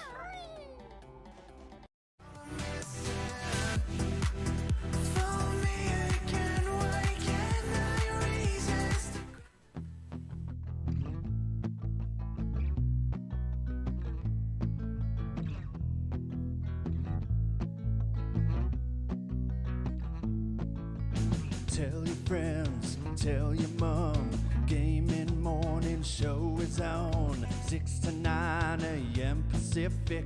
If you wanna get specific, come Monday through Friday and sometimes after dark. A daily theme with a question mark. We got gaming news and sports and Bob. Yes. Kathy, Austin, Mike, and Sean, the heartthrob. I couldn't imagine any other place to go than to start the day with the gaming morning show.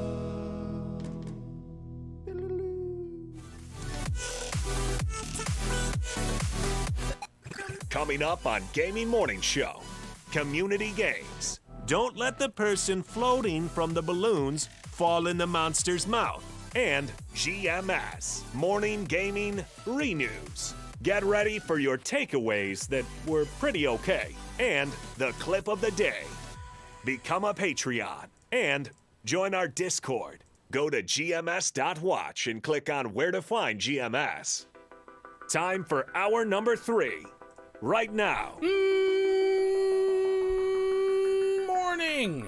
Gamer, welcome in. It's Gaming Morning Show. It is the Monday, May 9th, 2022 edition with Sports.Gaming. Look, it's Maiko and Hefty Goof. We appreciate you sticking with us and being here for the final hour. Brendan, who had a little bit of a false start on the final hour crew, has correctly said now that it's time for the FHC. So, welcome in, final hour crew. It is good to see you. We appreciate it. Watching on Facebook Gaming, Twitch, YouTube, and at GamingMorningShow.tv, and of course all the lurkers and listeners who are out there in this audience. We appreciate you very much. Quiet I Am Gaming, Dungeon Meowster KJ. Hello, FHC. Caleb Wins Games. I am JF Downs. Chris M. Yee. Mayor of the Internet. Here as well. Papa Paz is with us throughout the course of the morning, in addition to many, many others. We appreciate you sticking with us.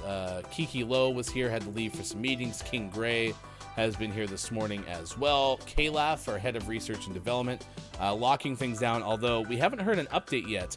Kalaf discovered that there was a flower growing in his chimney, and I would have assumed that was the flower that keeps Rapunzel's stepmother alive, but apparently that's not the case. It could break down Kalaf's chimney, so. It's a chimney sweep. Flower. Chimney. Chim chiroo. Toppins. I have to tell you, chat, I feel significantly better wearing my hat again. This thing fits much better, but it kind of smells a little bit like Sean, so it's kind of fun. Just a little bit, though. I only peed in it once. Thank you for marking your hat. I had to mark my territory. I've been here. Gross. Gross. It got some of the mold out, though, so that's good. It's good. A disinfectant. It's okay to wash your hats, y'all. It's okay. Let's do it. Quiet says it'd be fun to have someone you trust doing those pop-ups live on stream. It'd be a little bit delayed, but it could be really funny. You'd have to find somebody you trust first. Like I said, somebody he trusts. Oh, trade. Hello, Earthling is here. Hello, FHC. Thank you for checking in. If you're just joining this morning radio show that plays games, our topic of the day centers around what kind of pastry is the best breakfast pastry. Also today, Billy Joel Rosario Dawson among those who have birthdays, and a Roman bust was bought at Goodwill and is going to go back to a museum. Not Wait, what? A bust is usually considered boobs. Or How big is your bust? You know? the top of the statue. Well, generally speaking, so I wanted to make sure people were clear. We didn't want to clickbait anyone. Correct. Tune in next hour for a busty story. Oh, Oh man, that would have been the best. you're not gonna believe the size of this Roman bust. Can you believe how much this Roman bust weighed? 1 million pounds. Or 52. So funny, Megan was home because she forgot her phone this morning.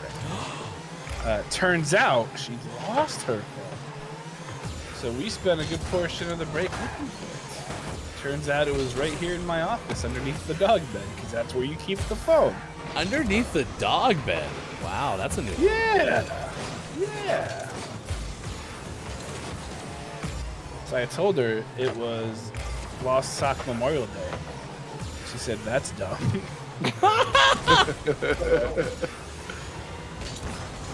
So any idea how it got underneath the dog bed?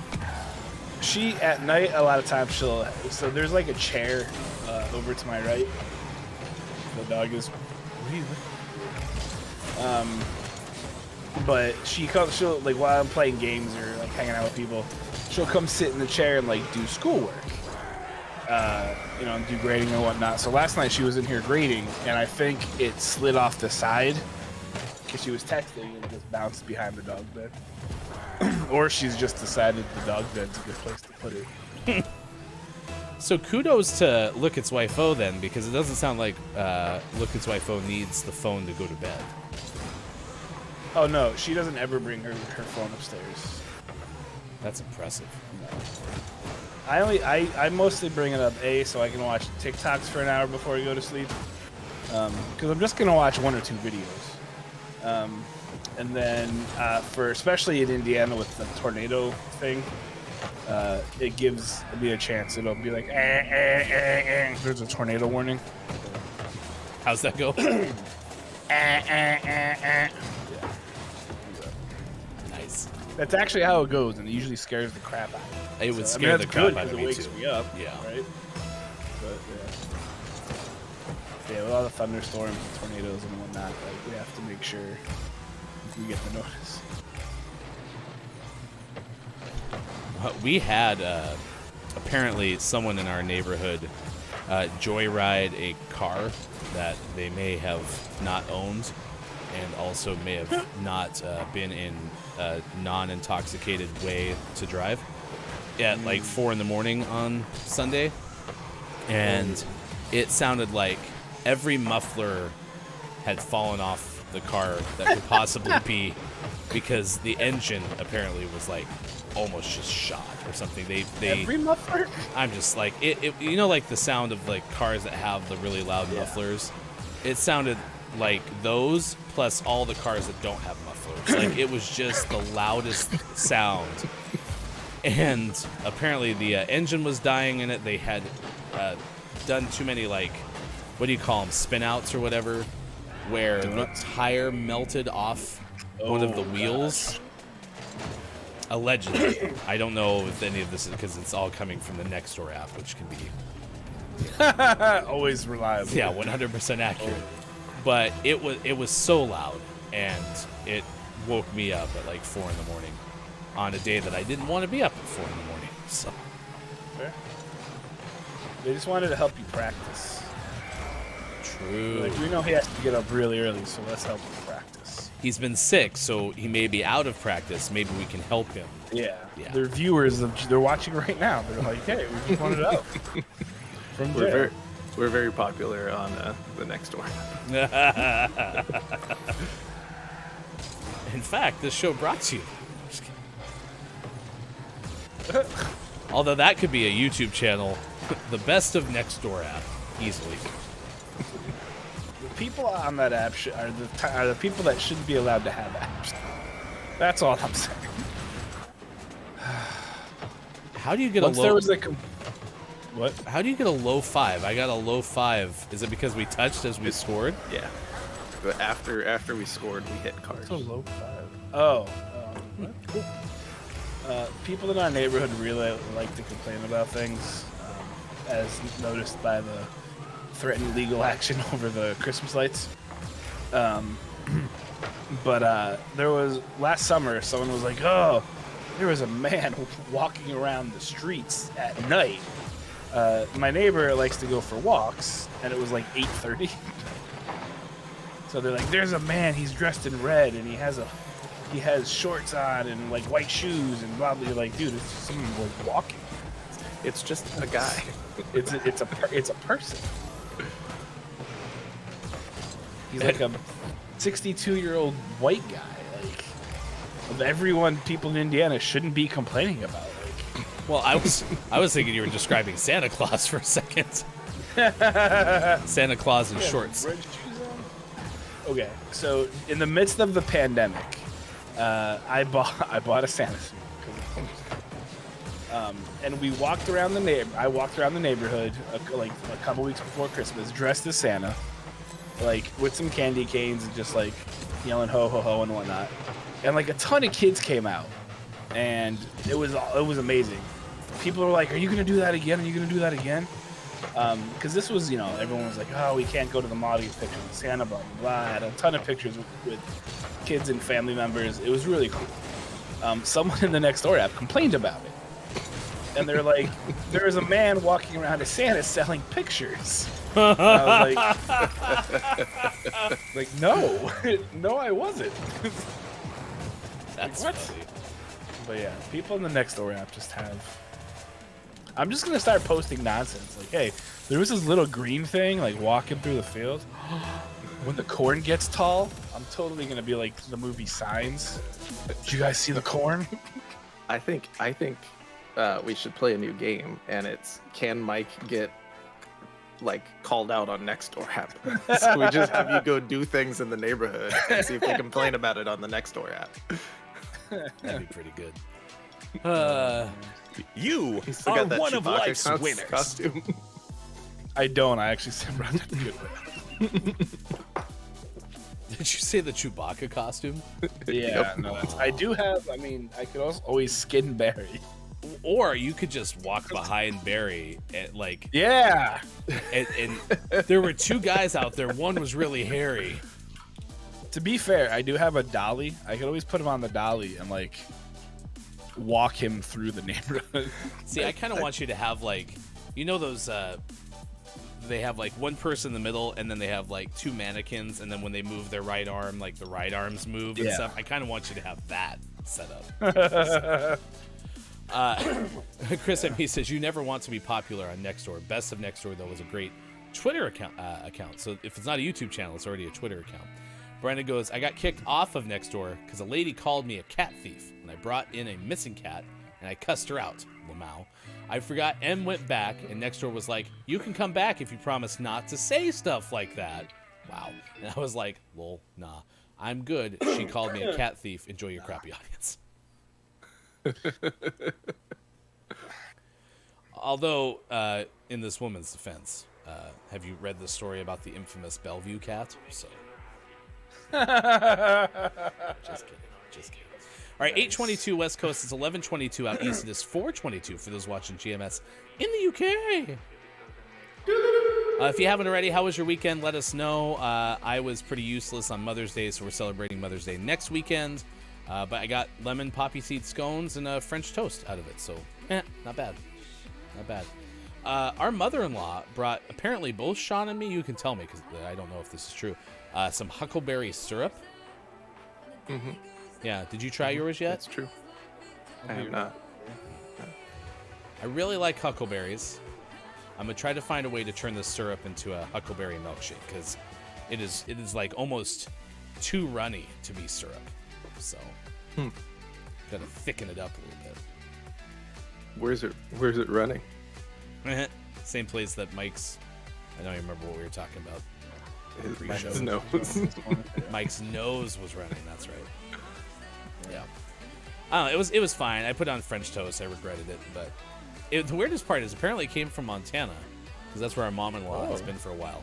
But it's Utah huckleberry syrup.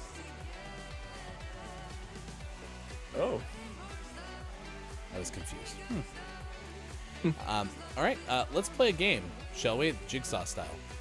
Don't let the person floating from the balloons fall in the monster's mouth. If you don't know what the all-time record is, well... To see the record for the most balloons banked in Don't Let the Person Floating from the Balloons Fall in the Monster's Mouth, remember to type the easy-to-remember acronym, ! DLTPFFTBFITMMREC. Our first category in hard mode, as we start a new streak, is cars, and the first word is only 4 letters, so there's nothing off screen. Good luck. Start putting in your guesses, shall we?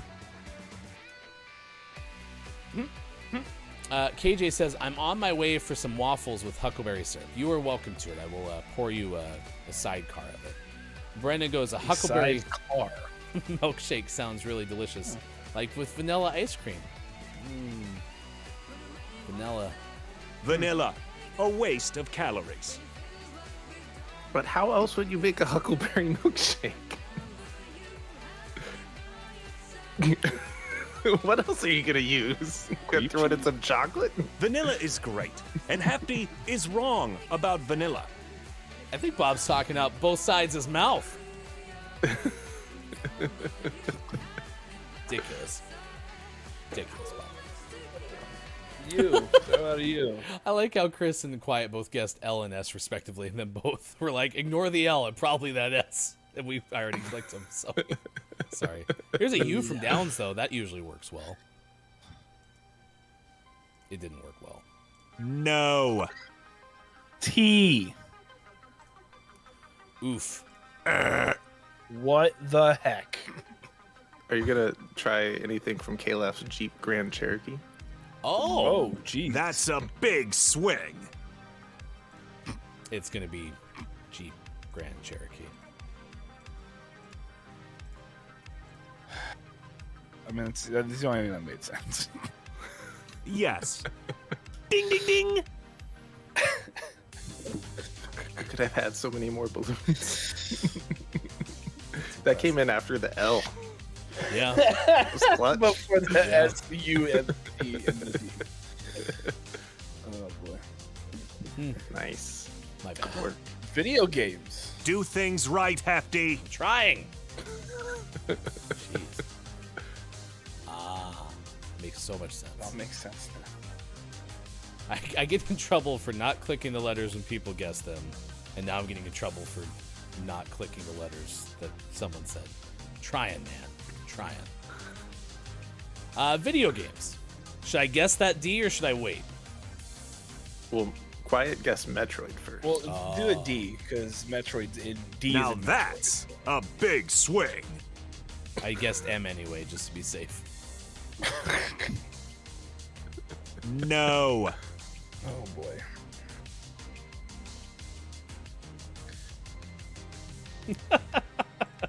Downs goes, don't worry, Chris is just toxic in video games.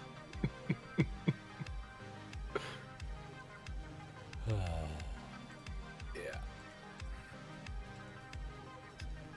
R. Oh, no. You want me to actually guess that? Oh, yeah, I mean, yes, but no. Are you sure? Just don't say it out loud. You just did. But he can't hear me. Okay, I'm pushing the R button. Is that okay? Well, you said the letter. Now I'm guessing you. Of course, that's the one that hits. Yes. It's not that you did anything wrong. You usually just go in order, and you're not going in order today. That's why people are mad at you. Well, just trying my best here.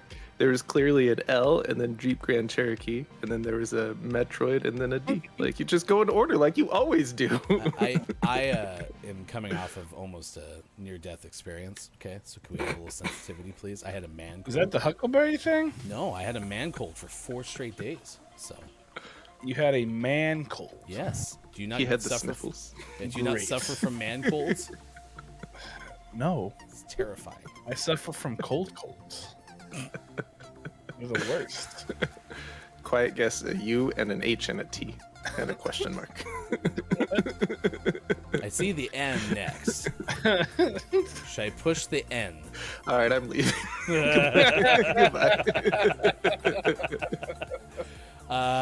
T?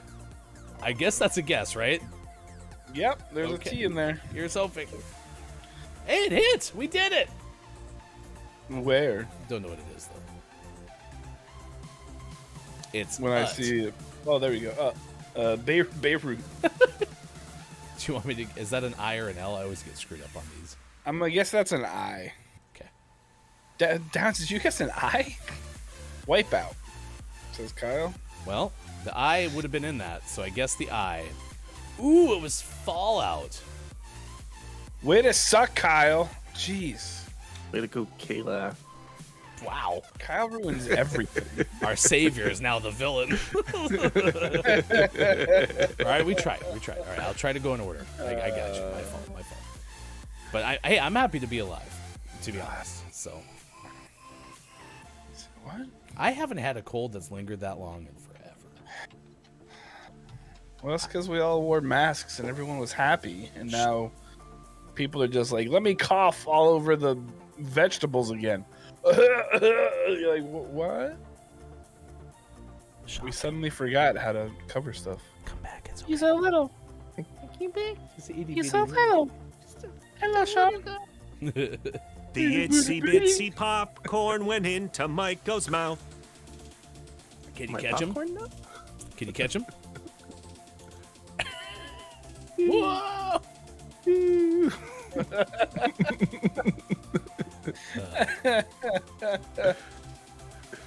This is ridiculous. Fallout?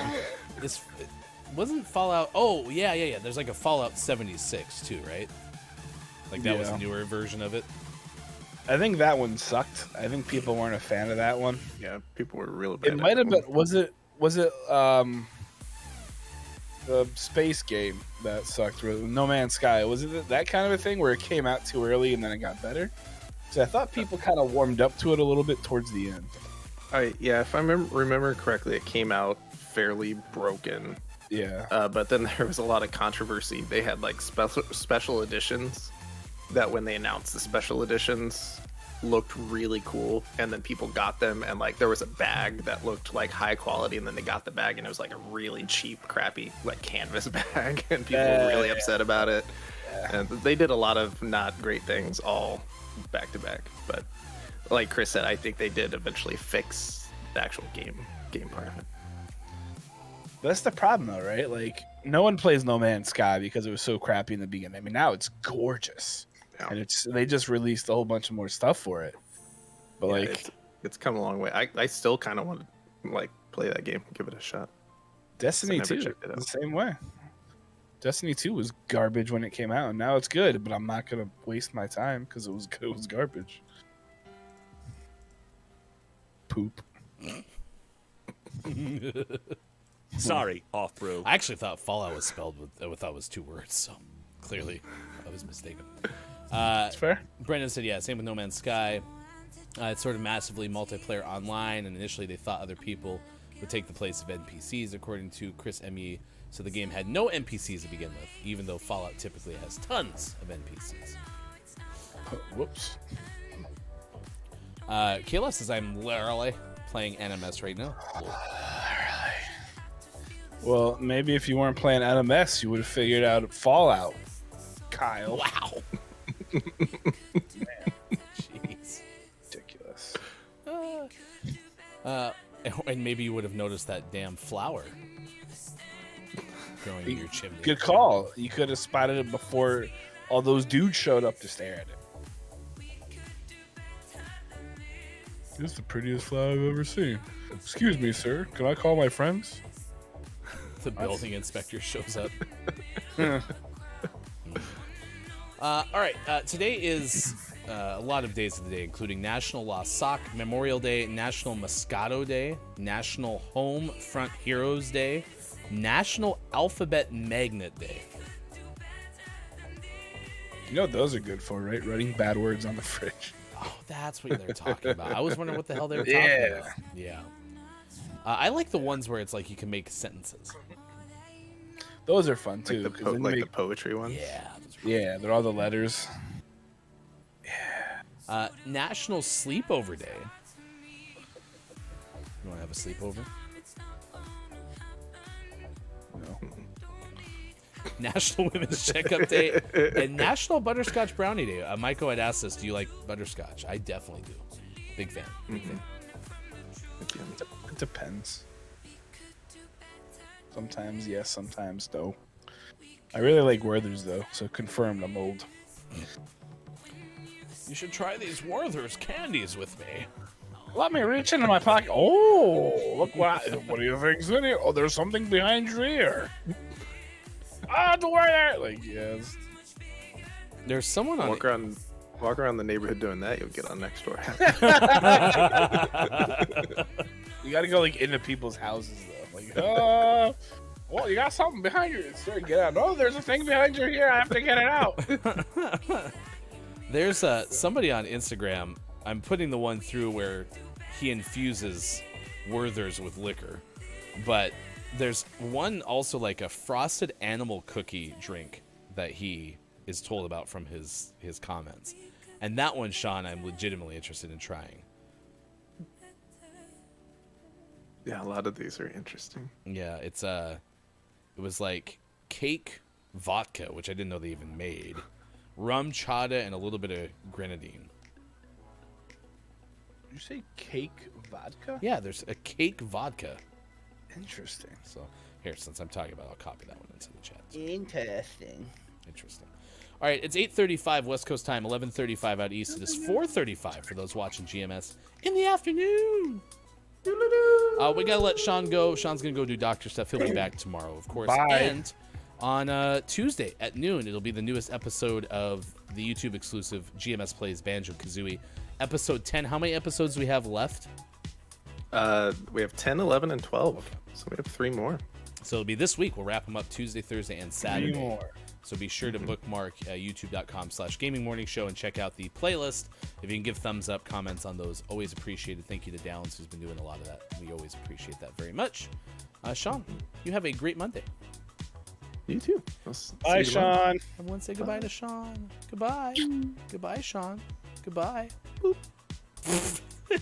That's a little peekaboo at the end. That's good. That's good. It's like a fly on a wall, but a Sean on the wall. Maiko Hefty will take you the rest of the way in his National League best 20 wins New York Mets shirt. First team in baseball to 20 wins, baby. Major League Baseball best. Major League Baseball best. Baby. Quiet says, as K-Laugh Light, I appreciate that I get all of the praise and none of the flack. Hey, that's the benefit of being second in command. So, seriously. Yeah. Yeah, it's good For stuff. realsies. Brendan says there's hope for Halo Infinite yet, if what you were saying, if anyone is playing it in a year. What was the other one that's having a rough time? Battlefield? I mean, there's a lot of them. Call of Duty was having some rough times with all their cheater problems, and they had released the Cold War game, COD Bakwa. That's right, and it was not good. But they've made it better, they said, but I doubt it. Did you not try Kong and Godzilla? I have not had Warzone on my computer for at least a year now. Yeah. I keep checking to make sure Fortnite and Apex Legends is updated. Tomorrow is the start of the next season of Apex Legends, so... Oh, really? Jeez. Yeah. Wow. I missed all of this season. So much for getting the diamond. Yeah. Yeah. Gone. It's a long way from Bronze 4. Yeah. Chris Hemme says Battlefield 2042. It's basically saying it's not going to happen, so... Yeah. All right. Well, let's see what you're tracking at this hour, and then we will have one more game of Rocket League, and then get into the Gaming Morning Show Morning Gaming Renews.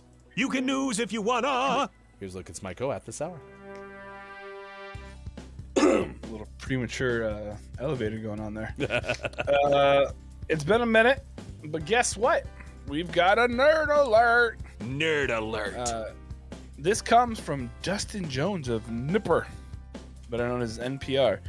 Researchers in California recently came across an incredibly elusive type of deep-sea dragonfish, nearly 1,000 feet below the ocean surface. The high-fin dragonfish, better known as Bathyphilus flamingi, was recently spotted by a team of Monterey Bay Aquarium Research Institute researchers aboard the Western Flyer research vessel, the institute announced on Twitter. And though they have come across dragonfish before, this particular find was incredibly special.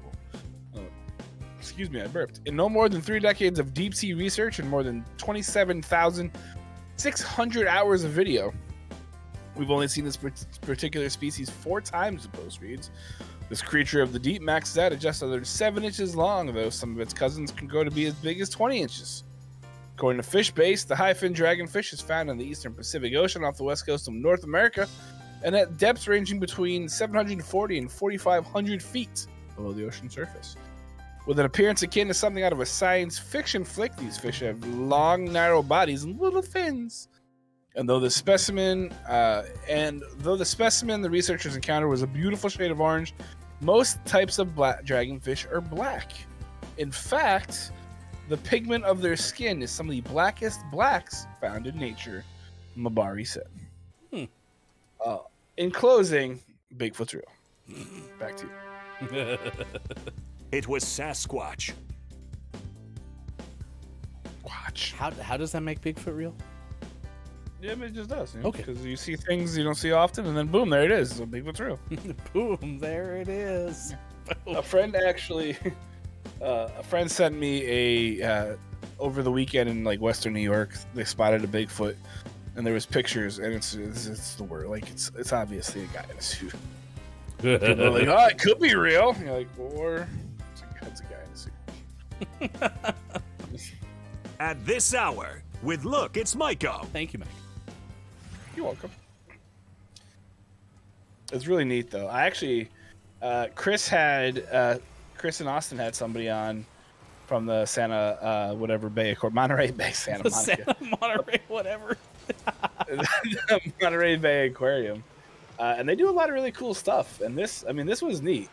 I think the fact about it that gets me the most jazzed is the fact that it has some of the, when it says it has the blackest blacks on Earth, like it's dark. Mm-hmm. And that's a big reason why people probably don't find them that often, is because they blend in really well. It's nature's Vanta Black. Dude, I saw a post where someone painted like a bust, they painted there was a bust, and then there was the Vantaback painted bust, and I thought they just in the picture like blacked out the picture because they're gonna be like, you'll never believe what this looks like, but no, it was painted, and it's like, holy moly. That's nuts. I looked at the article and I was like, why aren't they showing us the picture? And then realized this is the picture. What was so sensitive they had to black it out? I'm so confused. Yeah, like, what the heck, guys? Yeah, Vanta Black is pretty cool. I've never seen it in person. I would like to. Me neither. I think it would be really neat to see. According to Chris M.E., they have a exhibit right now at the Monterey Bay Aquarium of Santa Ana on the deep seas right now. That's on my bucket list of museums to go to, is the Monterey Bay Aquarium. I mean, we've already learned that your house is actually the Indianapolis Zoo, so that's fair. Run down the list again, because I honestly don't think everyone realized just how many animals you have. And a pear tree. All right, so we'll start with the mammals. We have 3 dogs. So we have two beagle wiener dog mixes, Dixie and Delilah, and then we have Rocco, who's a 70-pound hound mix from the shelter. He's a mutt. And then we have Diego over here, who's a Euromastix. In the main room over there, we've got Crick, who is a leopard gecko. I forgot for a second there. We also have a tree frog named Tree Frog. I don't know the tree frog's name. Who's in charge of the tree frog? This is Megan's. I mean, honestly, a tree frog is basically like the most low maintenance creature you can have. You give them like crickets like once a month and they're happy. But that was crazy. So then we have that. And then we have 3 more leopard geckos upstairs. And we have a regular looking tan leopard gecko, and then 2 spotted leopard geckos. We've got Sunny, that's a bearded dragon. She's upstairs. And then Megan's classroom right now, which will be coming back home over the summer. We've got Sally, who is a scorpion. And then we also have 2 snakes, a corn snake named Cora, and a ball python named Ball Python. Ball Python's name? I don't remember. Betty's her name. She's retired because she's she's a little cranky and old. Wow. So, and then that's all. I think and then Megan wants some hissing cockroaches. The scorpion, I think, is the one that kind of makes me crawl the most. The worst part about the scorpion is at night, it like walks around and you hear it clinks the glass with its tail. Ugh. And you hear clink, clink, clink, clink, and you're like, Jesus, shut up. Sally, go to bed. And is this one de-venomized? No, it's a... Because you said if something it about stung being you, in the it's gonna hurt. classroom, so... Oh, no, they're just in a she's in a cage or a tank. So... Yeah, you can't. I mean, I don't think you can de-venomize a scorpion without like just cutting off its tail, which I think is probably inhuman. Yeah, no, I agree with that. I picture coming soon to Maiko at this hour. A scorpion escapes from an Indiana school. We saw one of those. We went to Phoenix for Christmas. Gosh, probably 5 years ago at this point. And the whole time, my biggest fear was running into a scorpion, especially not knowing that some of them are like translucent. And so I was just watching out for like black scorpions, basically. And then we get a text from my wife who was using the bathroom, and it's just scorpion, scorpion, scorpion. And my in-laws in Missouri had that. Really? And yeah, and they were the little translucent ones. Yeah, we showed up. And she was like in the bathtub at this point, having like tried to protect herself from this thing. And I squished it, and it was very less like crispy. I like expected it to sound like a bug when you squished it, and instead it was just like this puddle that basically happened. Yeah. And then I was like, I'm not touching it after that. I'm like, someone else needs to get it out of here, because I'm like, my luck, I'm gonna touch the stinger on the way out. You know what I mean? And so my dad removed it, but ugh. But it's, I mean, so yeah, they had it in Missouri, and it was a lot of fun because you could go and, like you would if you go outside with a black light, they light up. The translucent ones do. Yeah, and it's really neat. They glow. But yeah, they're little tiny guys. They're like, and sometimes we'd find them in the house, or they'd be out on the deck or the patio. This one wasn't that small, so it looked like the size of what I would have expected a scorpion to be. Well, so. the small ones are the scary ones though, because they can like, fit into wherever. Yeah, I've heard that too. KJ says, Mike, I want to visit, especially Betty. I've always wanted a bull python. Unfortunately, if you were to visit, you probably wouldn't be able to handle Betty, because she's cranky and old, and she's bit Megan a couple times, and she's familiar with Megan. So if it was someone who is not familiar with, it would not be good news. So, yeah, you can see a FaceTime of. Yeah, I will gladly FaceTime you, Betty. But Betty and Cora are not really handleable snakes. So, Ryan is thinking of snakes whose fangs are removed. Honestly, I didn't know you could remove fangs from a snake, but I just assumed that you could de-venomize anything. But like you said, how humane is that process? So, well, I mean, you'd literally just have to cut off their tail. That would not be okay. Can you put pictures of you said the scorpion's at school, so when the scorpion gets home, worst case, would you put pictures in the Discord? Yeah, sure. Because I find scorpions fascinating, but they're on my list of super not good with So, Yeah. all right. Super cool.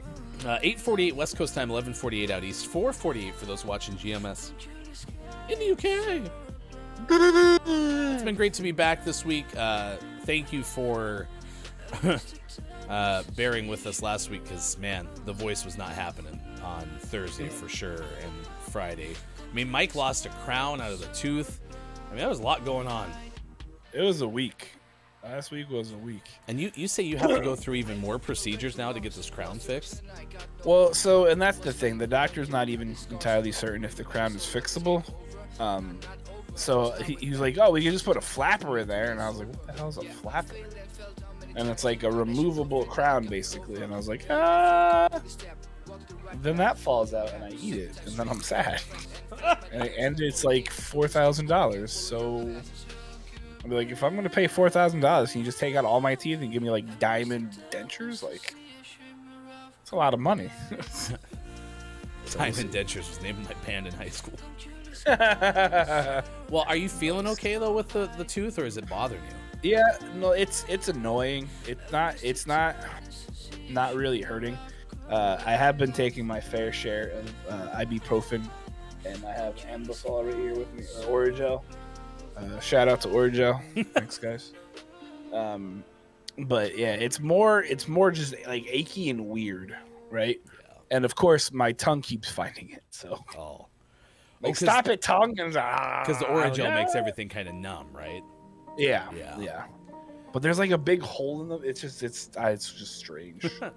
Where there's original and Oragel, Michael's showing his age right now. Oh my god. Yikes. There's Ben Gay upstairs too. There you go. The trifecta, the Holy Trinity. The fullness. We told you earlier a 2,000-year-old Roman bust was bought from a Texas Goodwill for $35. We also told you of the infamous Bellevue cat that won a large settlement due to conflict of interest. And in our Nerd Alert story, researchers spot a rare type of dragonfish at 1,000 feet deep. We told you today is among the day's National Lost Sock Memorial Day and National Alphabet Magnet Day. And we also talked about breakfast pastries. So we ask you now, what are your takeaways that were pretty okay? Please let us know, as we have Clip of the Day coming up in just a bit as well. We'll have our Billy Thundergun Award after our Gaming Morning Show Morning Gaming Renews, a recap of the video game headlines of the day that we did in the 6 o'clock hour. Here's your Vice video game expert. Look, it's Mike O. Hello there. You guys like video games? Well, I do too.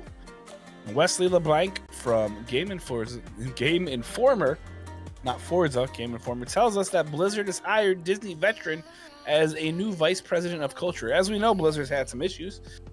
They've hired Jessica Martinez, a 14-year veteran of the Walt Disney Company's employee experience team, to be their new and first vice president of culture. They announced this news in a tweet as reported by Eurogamer, revealing that this hire comes as part of its ongoing initiative to create a more diverse, equitable, and inclusive workplace culture where people at every level can learn, grow, and bring their most creative selves to work. It's good because there's been a lot of negative press around Blizzard, and this is good steps, correct steps in trying to rehab that image. So way to go. Good job, guys. From Ryan Dinsdale of IGN, Ryan tells us about unreleased versions of the infamous Duke Nukem Forever apparently is leaked. So in 2001, they made a version of Duke Nukem Forever, and it's apparently leaked online. It was the fan website Duke4 shared details from a 4chan post that seemingly shows gameplay footage and several screenshots of what is essentially a completely different game to the eventual 2011 release. The 2001 version, of which a huge chunk is apparently playable, looks more similar to the previous game, 1996 Duke Nukem 3D, than the Forever we eventually got in 2011. Leaker allegedly built an editor to get the version of Duke Nukem Forever working and plans to release the full version next month. Last and fortunately least, Wesley LeBlanc from Game Informer also tells us that the WWE signed a deal for a wrestling RPG game that will be announced soon. It's interesting. I'm not really sure what to think of it, but they have signed a new deal. It was announced that they signed a new deal in the role-playing game space that will be announced soon, said Stephanie McMahon, their chief brand manager. It comes by way of a recent financial call for the wrestling company, which also revealed WWE plans to continue looking into the metaverse, decentralized properties, and more as time moves on. If you can figure out what that means, good luck. After taking a little more than a year off to improve the game engine, they worked hard with their new partner to make WWE 2K22 a good game. Unfortunately, it's not. However, we'll just wait and see what happens. I mean, I imagine WWE D&D. Some folks imagine WWE like My Rise, but not as crappy. But who knows? We'll see what happens, right? It'll be pretty interesting to say the least. And finally, we have a very long list of games out today, which leads us to our name of the morning, Deadly Broadcast, available on your PC. Earlier in the show, Bear tried to lace all of us with strychnine, so we called that our Deadly Broadcast. It's not the game, though. That's out for PC. So I want Crazy Taxi back, Kitty. There was a something that came out the other day, and it like alluded to Crazy Taxi. I can't remember what it was, like some other video game release. And it was like, Wild Cab Ride or something. It made it sound like maybe they were indicating that Crazy Taxi is also going to come back soon, but I can't remember in what context. So, yeah. Gotcha. KJ says my dad struggles with teeth problems and says Orajel is a lifesaver. So, lifesaver. Yeah. Are you going to ever eat cinnamon bears again? Oh yeah, I've eaten them since the tooth problem happened. And fearless, Maiko, fearless. Right. I will not give up cinnamon bears. Doesn't matter what the costs are. You cannot make me. Thanks. Any nominees for Billy Thundergun Award today? Who had an outstanding performance in our audience today? Well, it's not Kyle, I'll tell you that much. We'll get wrecked, Kyle. Jeez. I think let's give Caleb Wins Games came in here and started talking a lot of hockey. So let's throw it out to Caleb because you like hockey and I like Caleb. So there you go. It's funny because I was looking at Papa Paws for the same reason. So how about we go join? Oh, there we go. Yeah. Oh, yeah. Papa Paws, Caleb Wins Game. Actually, and Chris MU was in there too. A lot of hockey talk, which I liked. So there was. Even though the Flames aren't going to be in the Stanley Cup final because it's all over. It makes me laugh though because I was just reading an article this morning before the show that said, "Is soccer about to take over hockey's role in the Big Four in North American sport?" I had a good chuckle. I think with hockey getting on TNT and ESPN, I think it has a chance to get some more groundwork. I even read an interesting article about where the reason Formula One's back too, because this is about 7-8 years ago. The people who owned Formula One were like, we don't need to worry about younger people. They have no money. And then a different company bought them, and that's where they started to do a lot more like inside information or like looks behind the scenes on social media. And that's why you've seen in the US Formula One's kind of blown up the last couple of years. So Netflix Drive to Survive also helped a lot. Anyway, Papa Paws, Caleb Wins Games, Chris M.E. Billy Thundergun, Teammate of the Match Award. It's the clip of the day. The clip of the day. Hey, look, it's the clip of the day. Great fun fact. I liked Rosario. At least it gave a year. What's that? At least it gave a year. Could have just said fun fact. Hosted an episode of Saturday Night Live. Was nominated to host an episode of Saturday Night Live. I liked Rosario in Rent. That's good. Reality TV star Audrina Patridge. I don't bet that's how you say that last name. 37 today. No one cares. Her fun fact is so interesting. It's that she has 3 younger siblings. I was just wondering how many younger siblings. Trina. She was nominated though for 6. She was on Laguna Beach or the BC nominated for 6 siblings? Yeah. She only got 3. Congratulations to Audrina Patridge or something, nominated for 6 siblings. She only got 3, but 500's pretty good. What are your takeaways, chat, that were pretty okay? What is something you learned from today's show? And then we're going to send you over to Kathleen L. Kathleen is celebrating a birthday on Wednesday, and so the title reads, Last Stream as a 24-year-old, Loopy Monday Morning Tunes. Hey, I'm Kathleen, a singer-songwriter from New Jersey playing originals, your requests, and learning how to loop live. Stop in, hang, and relax for a while, if you'd be so kind as to say good morning from GMS. Good tunes. All right, Michael, what did you learn on today's show? What is your takeaway that was pretty okay? That a flower in a chimney is incredibly inspiring. So much so it brings a whole bunch of dudes to look at it. The more people look at the flower in the chimney or your crown? Only like 2 people looked at my crown, so probably the chimney. K-Laugh goes, takeaway, happy birthday is public domain, but how long can you listen to it on repeat without losing your mind? Yeah, we got a medley. I'm trying to see a way to rotate him through, because it does go on quite a while. It does go. Have like a cool jazz piano version. There is, I think, one of those. Yeah, there's like 8 or 9, so we'll loop him through. I just got to figure out how to automate that process, so I'll take care of that. My takeaway that's pretty okay, learned today, and it was the first time that it's been mentioned on all of the GMS platforms and shows, that Kiki Lowe is going to have a stream on Sunday. She announced it today in the show, so appreciate Kiki doing that, because we would not have heard of that anywhere, not even on like, I don't know, GMS Weekend Edition or something theoretically. So yeah, good job, Kiki, on Sunday. All right, that'll do it for this one. We will see you again tomorrow for Austin, for Sean, for Bear, for Diego, and for you, Look It's Maiko, and your crown. I am Hefty Goof. Thank you for being here. We'll see you again on Tuesday. Have a great Monday, May 9th, 2022. Goodbye, everyone.